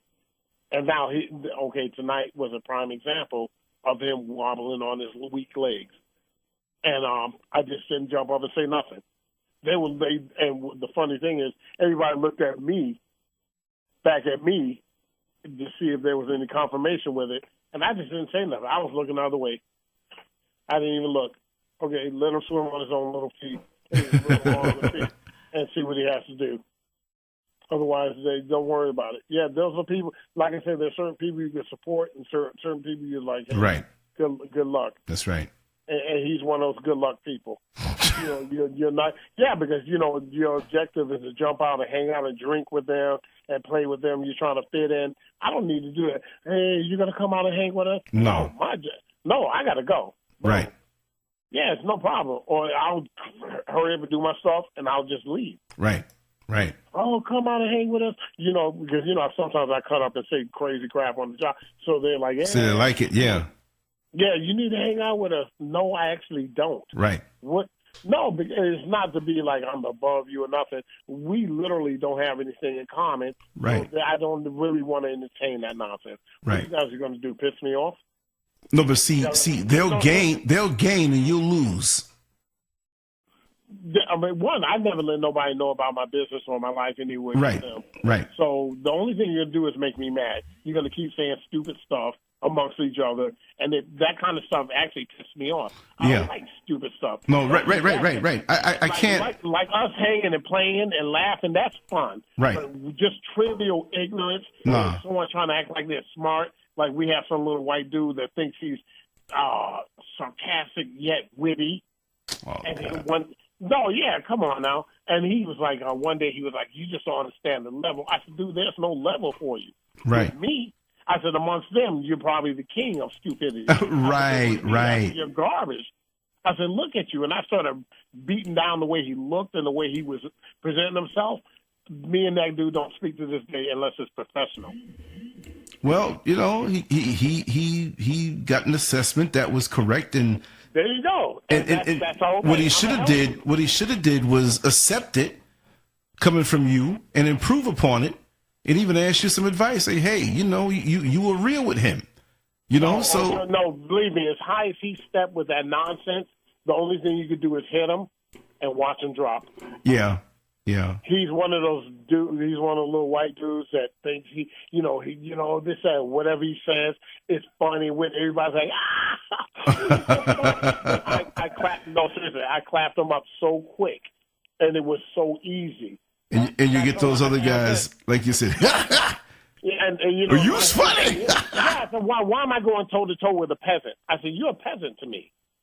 I said, all that party and drinking game talk you're doing. I said, that's irrelevant to me.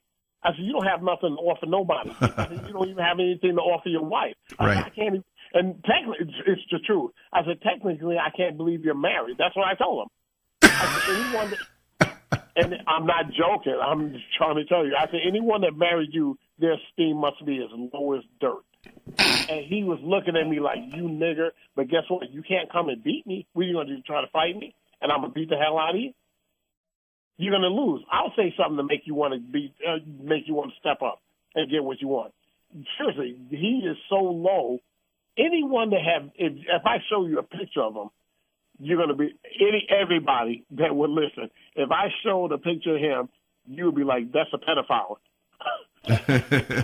Seriously, that dude is not, he's such trash. He's a trash Giorgio that thinks that his wit and his ignorance or always trying to down people wins, but you tangle with the wrong person this time. And I chopped him up so bad that he was like, okay, you know what? You won, but I'll hit you so hard. I said the stuff about his family. I can't believe you're married. And it's the truth. Anyone that would marry something like you, it's like you, I don't even want to disrespect, like a homeless, no, seriously, a homeless person. But I don't mean like, Right. I understand what you mean. You're not putting them down, but it's okay. Exactly. If some chick just said, I love you and I'm going to marry you, and married you, and you're a grimy ass loser, what chick in her right mind would actually die down to marry some bum scum like that? Exactly. Okay, boom. And that's what I told her. I said, evidently her esteem must be nothing to marry somebody like you. I said, dude, you're at the bottom. And that dude was looking at me like, I can't even believe this dude just said this to me. And I mean, I'm looking at him like, I need to hear some more. Because I'm chopping you up with this nonsense. And that dude was looking like, oh my God. Where now when we talk, he does not say anything unless it's pertaining to work with me. Anything else, other joker wise or saying that so-called witty and other stuff that you said you were, I knocked it down. Right. Dude, you're trash. This is one thing that people get on the nerves with. It's good to have a good time because I'm 1,000% on that. Right. Me too.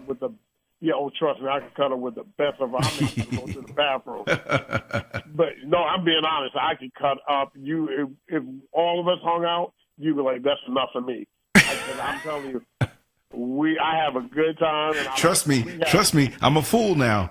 Okay, I'm trying to tell you, you know, I could cut up with the best of them. I'm telling you, I had people squat down and run out because they had to piss. But one thing I don't like is people trying to hurt people to make themselves look bigger. Okay, and evidently, in school, you were a loser, so now you're trying to use this junk to spin around and with people. You know, you honed in a little skill set of, you know, if I'm not athletic or whatever, I'm going to be the guy that says uncouth stuff to make people feel bad, but it's funny at the same time. Those things don't work with me. You don't say stuff to try to take nobody down. If you want to say it, be prepared to get the repercussions of it. You know, those are the way I look at a lot of stuff. One thing I tell anyone at any point in time, never seek to hurt nobody until they ask for it. No, I don't mean like in that instant. If you see someone's gunning to literally constantly take you down or hurt you, turn around and defend yourself. That's right. Whether it be a prayer or say, you know what, let me compose myself and put something together. Because, you know, a lot of people can't come off the hip and say something verbally. Right. That comes out correctly. You know, a lot of people pop out and it's MF and this or BITCH. I'm going to slap the S out of you. You say one more thing to me and I'm going to do this, that, and other. You know, and when you're amongst other people, that's when it comes into you're the problem versus what they just said. So you have to systematically be able to tell someone what the hell they need to know in 3 to 4 seconds, but be direct with it. Right. Like I told you, I can hurt someone's feelings ASAP, and nobody's going to be able to have a rebuttal about it. Exactly. Well, you have to go in and smash them totally when they deserve it. You know, and that's why I try to tell people, you know, that turn the other cheek. There is no stuff, right. That's fantasy. See, in my mind, there is no soft punch. Like I'm punching you, but I'm just going to punch you soft to get the point. Any punch I throw is to take your head off, and I don't mean just like physically. Yeah, I mean anything. If you bring me to the point of fight doesn't mean like okay, we're fighting in the first gear, second gear, third gear. No, fight means fight. You. Right. I'm at this point. You're at this point. You believe in yourself. I believe in myself. It's only one gear, fight. Right. And I'm expecting for you to take my head off or whatever, and you need to expect that I feel the same way. Now, if I'm overblown in my assessment of my abilities, I'm going to find out real quick. But if not, you're going to find out real. I'm not saying you, but that asshole who thinks like that. Because for me to get to the point of physically going at it when it comes for that means all of the means have been exhausted. You see what I mean? Right. I'm a very cerebral person, but people got me as some brute. Like, man, I hate to see, you know, no. We wouldn't get to that point. But you know, that's how the world thinks, man. That's how the world thinks. Exactly. But the bad, okay, like we spoke about before, one of the worst things I could do, I could not imagine you getting up and having to give someone what they didn't want. No, I'm being honest. Seriously. I promise to God, the next time you probably see that person, they'll be wearing a dashiki and telling everybody how Islam and everything else is best. No, seriously, I'm being bone real. Bone real. If you ever, I laugh about it, but you think if someone actually knew you and you had to really get up and just get a hold of somebody, I promise you, as tough as they claim they were, I guarantee you're going to see that jump right out the window. Everybody's going to see, I saw him leave. But you know what, though? That frame left, and you turned into the real punk you really are. Right. People don't realize when it comes to, like I said, certain people, as much as you think, oh, TV, or you're seeing the greatest star ever, you don't realize that dude is standing right next to you. That powerhouse that you worshiping on TV, that dude's better than that cat. But he happens to be at this job or whatever. Oh, nobody can stop Iron Mike. Mike Tyson is technically, to me, the best fighter ever. Right. But do you know in the world there's other little real Mike Tyson Exactly. Exactly. that are in prison or walking the street, they're working at 7-Eleven or a convenience store or whatever they're doing. You didn't know because guess what? He never got a chance. Smoking a blunt and drinking a 40 and may not have the discipline, but has the ability to put it all together. Potential has been because squandered. Yes. That's where there you have it. So you don't all that stuff. Oh, Usain Bolt's the fastest dude. I guarantee you, there's someone. Oh, right. Than him. There's somebody. Yeah, exactly. Exactly. Hands down. Might be somebody running after a bus. Yeah, no, it'll make him look sick. Right. Exactly. And that dude's on the number 8 right now. Exactly. Or somewhere out in Kenya, just running for fun. Okay. There you go. You don't. That's the thing. You don't know who stands beside you.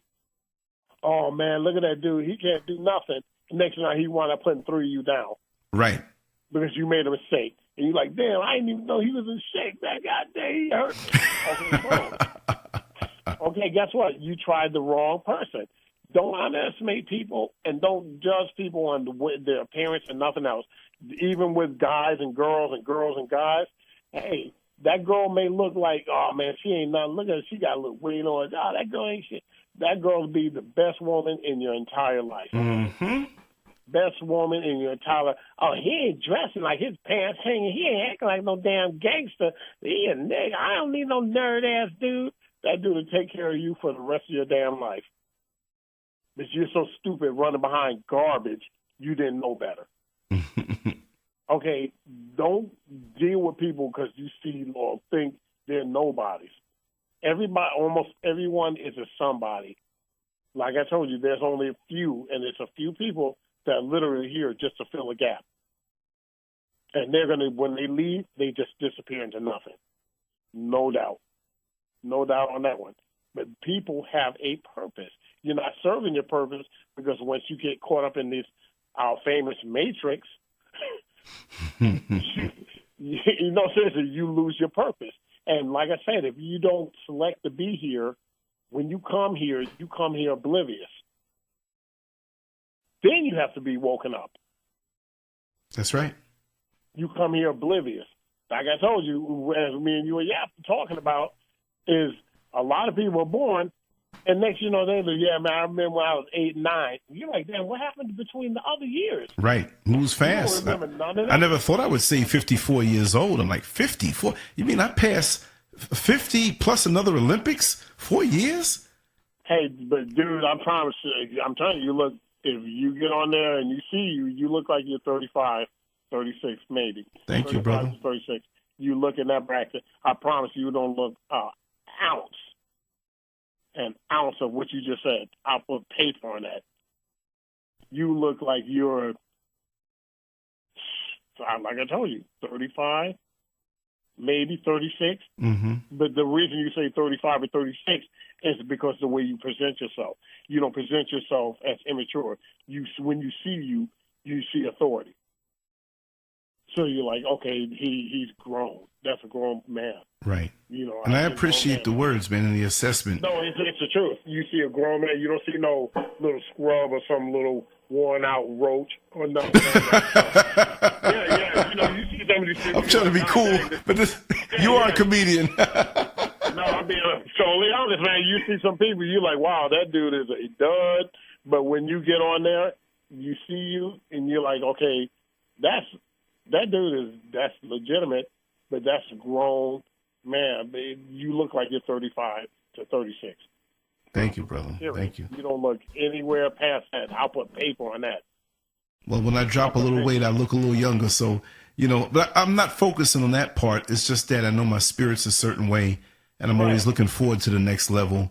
And like I said, my home and look at it. I came in after work, and we've been here talking. Let me see how long we've been here. We talked before it, but we've been on this particular recording for 2 hours and 53 minutes. I'm gonna wrap it down, but I'm just gonna say that even then, like, okay, this is a spiritual journey. I'm home. I'm fatigued from earlier, yes, because I was fatigued from the night before and the whole weekend. But this is not attached to my body, so I don't feel it. So my body will rest, but my spirit is jump started. It's quickened now. So when my body catches up and rests, when I wake up, I have all of this to think about and all of this to feast on because it elevated me.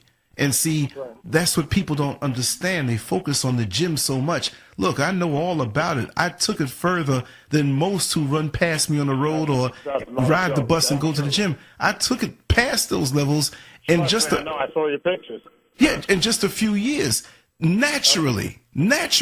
So for me, the real deal is the balance. Because when you have the balance, you can go further than if you just focus on the one thing. And that's what many people who are going to the gym don't realize. They don't have that spiritual connectedness to the universe, and they use the forces of the universe in their physical training, which I know I did that because I had some very spiritual moments that I didn't realize were just that. So that being said, that thing sticks with you because it's in your mind, your body, and your soul, that real strength. You know what I mean?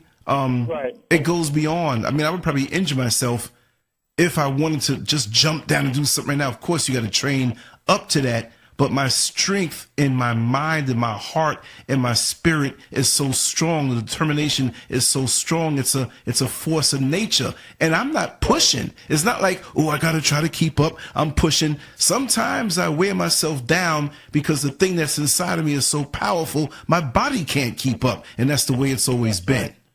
You see what I mean? Right. That's right. Because, you know this is a vessel. But on top of it, where a lot of people that work out now, they're doing it for show and tell. Right. You're doing it for show and tell. You're trying to be cute. Yeah. Nonsense to make this, that, and the other happen so someone can look at you and think, holy smoke. But then the average Joe will throw you out on your ass like you were gone. Exactly. Okay, I guarantee you there's no average Joe or nobody else that's literally going to throw you. You better be high-powered to throw you personally on your ass. No, I'm being honest. You're super strong. I know that for a fact. And it's not about only just, people like, oh, strong. The bad thing is, I wish we could do these kind of talks in front of, like, live people. Well, no, we're going to do that. I mean, whenever you're ready to, or even in person, yes, we'll do that. Yeah, I was thinking about that. It's the bottom line is, as much as we, like we're just talking and we're going through things right now, and we're talking about different subjects here and there and everywhere.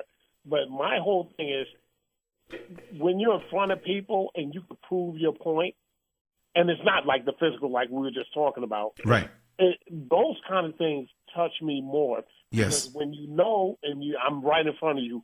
It's not a joke. That's right. There's nothing in between it. Anybody can hear this or hear a recording or say this, that, and the other. Right. And, you have to.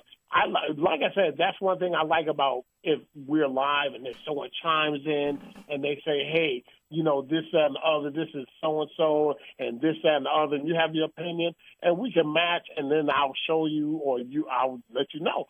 Well, we'll do just that, honestly, because there's several places here in Orlando and beyond, venues, smaller places. I'm not saying that was just going to be small, but just to start out, that are right in the different neighborhoods. You pick a neighborhood. I know of places, and I know of more places through the people that I'm connected with, and we'll set something up. And it's dirt cheap. It's just like, listen, just show up. We'll set it up. I'll advertise it. Matter of fact, I get some of the young fellas and young ladies that come on in, and I'll put the word out for the people who are influential, and they will show up. I have my wife cook up some wonderful food, lay out a table like a buffet, a whole lot of food, good stuff, and we'll get that interest started. We'll live stream it also for the people who want to watch it, and we'll record it right there so we can have them have a copy when they leave their email address. So no, that's because the thing is, as much as, like I said, I need people to know, people, us, and people in general, but us, everybody needs to start coming to a realization of what the hell's really going on, what you're really doing. Nobody has anything to ask me or say anything to me right now, but when you do, I have what you need and when you need it. Exactly. Okay. Yeah, I like to see people. I like to talk. I like to show. It gives you more. Yeah, because you draw strength from them. Yeah, because the thing is, people don't realize stuff until it's in front of you. Mm-hmm. And when I'm in front of you, now there's no dispute of this. You can say whatever you need, but guess what? I'm going to tell you this, and then we're going to smooth it out, and you're going to see what's actually on the bread. What's actually on the bread? There's nothing. You don't have to stack a sandwich to make it delicious. You have to put the right ingredients in it. And people don't realize that. No, seriously. People don't realize, the bigger the sandwich or the more extravagant this, that, and other is going to be so-and-so. No, you're just eating a big-ass sandwich full of everything. I want you to have exactly what you need on that sandwich. And it'll be nice and it's delicious. I want you to eat what you're supposed to eat. You know, like they talk about Jesus and the bread. He wanted 2 fish and the bread or whatever. Okay, everybody knows that's not realistic. Whereas I can't say that because everybody doesn't, because they claim that really They're going to get you. They're going to get you. No, seriously. You know, my whole thing is come and get me. Come and get me. I know. Care. I really don't care. Come and get me. Because the bottom line is use the right side of your brain and maybe you'll figure that one out. Exactly. No, seriously, because remember what bread does in your stomach. It fills you up. And remember what fish is. And what fish is a brain food. So that tells you what the fish and the bread is. Mm-hmm. Fish is a brain food, supposedly. But seriously, if you eat fish, like the correct fish, it's a brain food. Bread. Just like beef is good for you because of the protein. Beef, that's not realistic. No, I know. Yeah. But, you know, man made his little food pyramid and we followed it, not me. Yeah, exactly. He jacked everybody up. Now they changed it now. Calcium. Exactly. Milk. Don't even absorb it.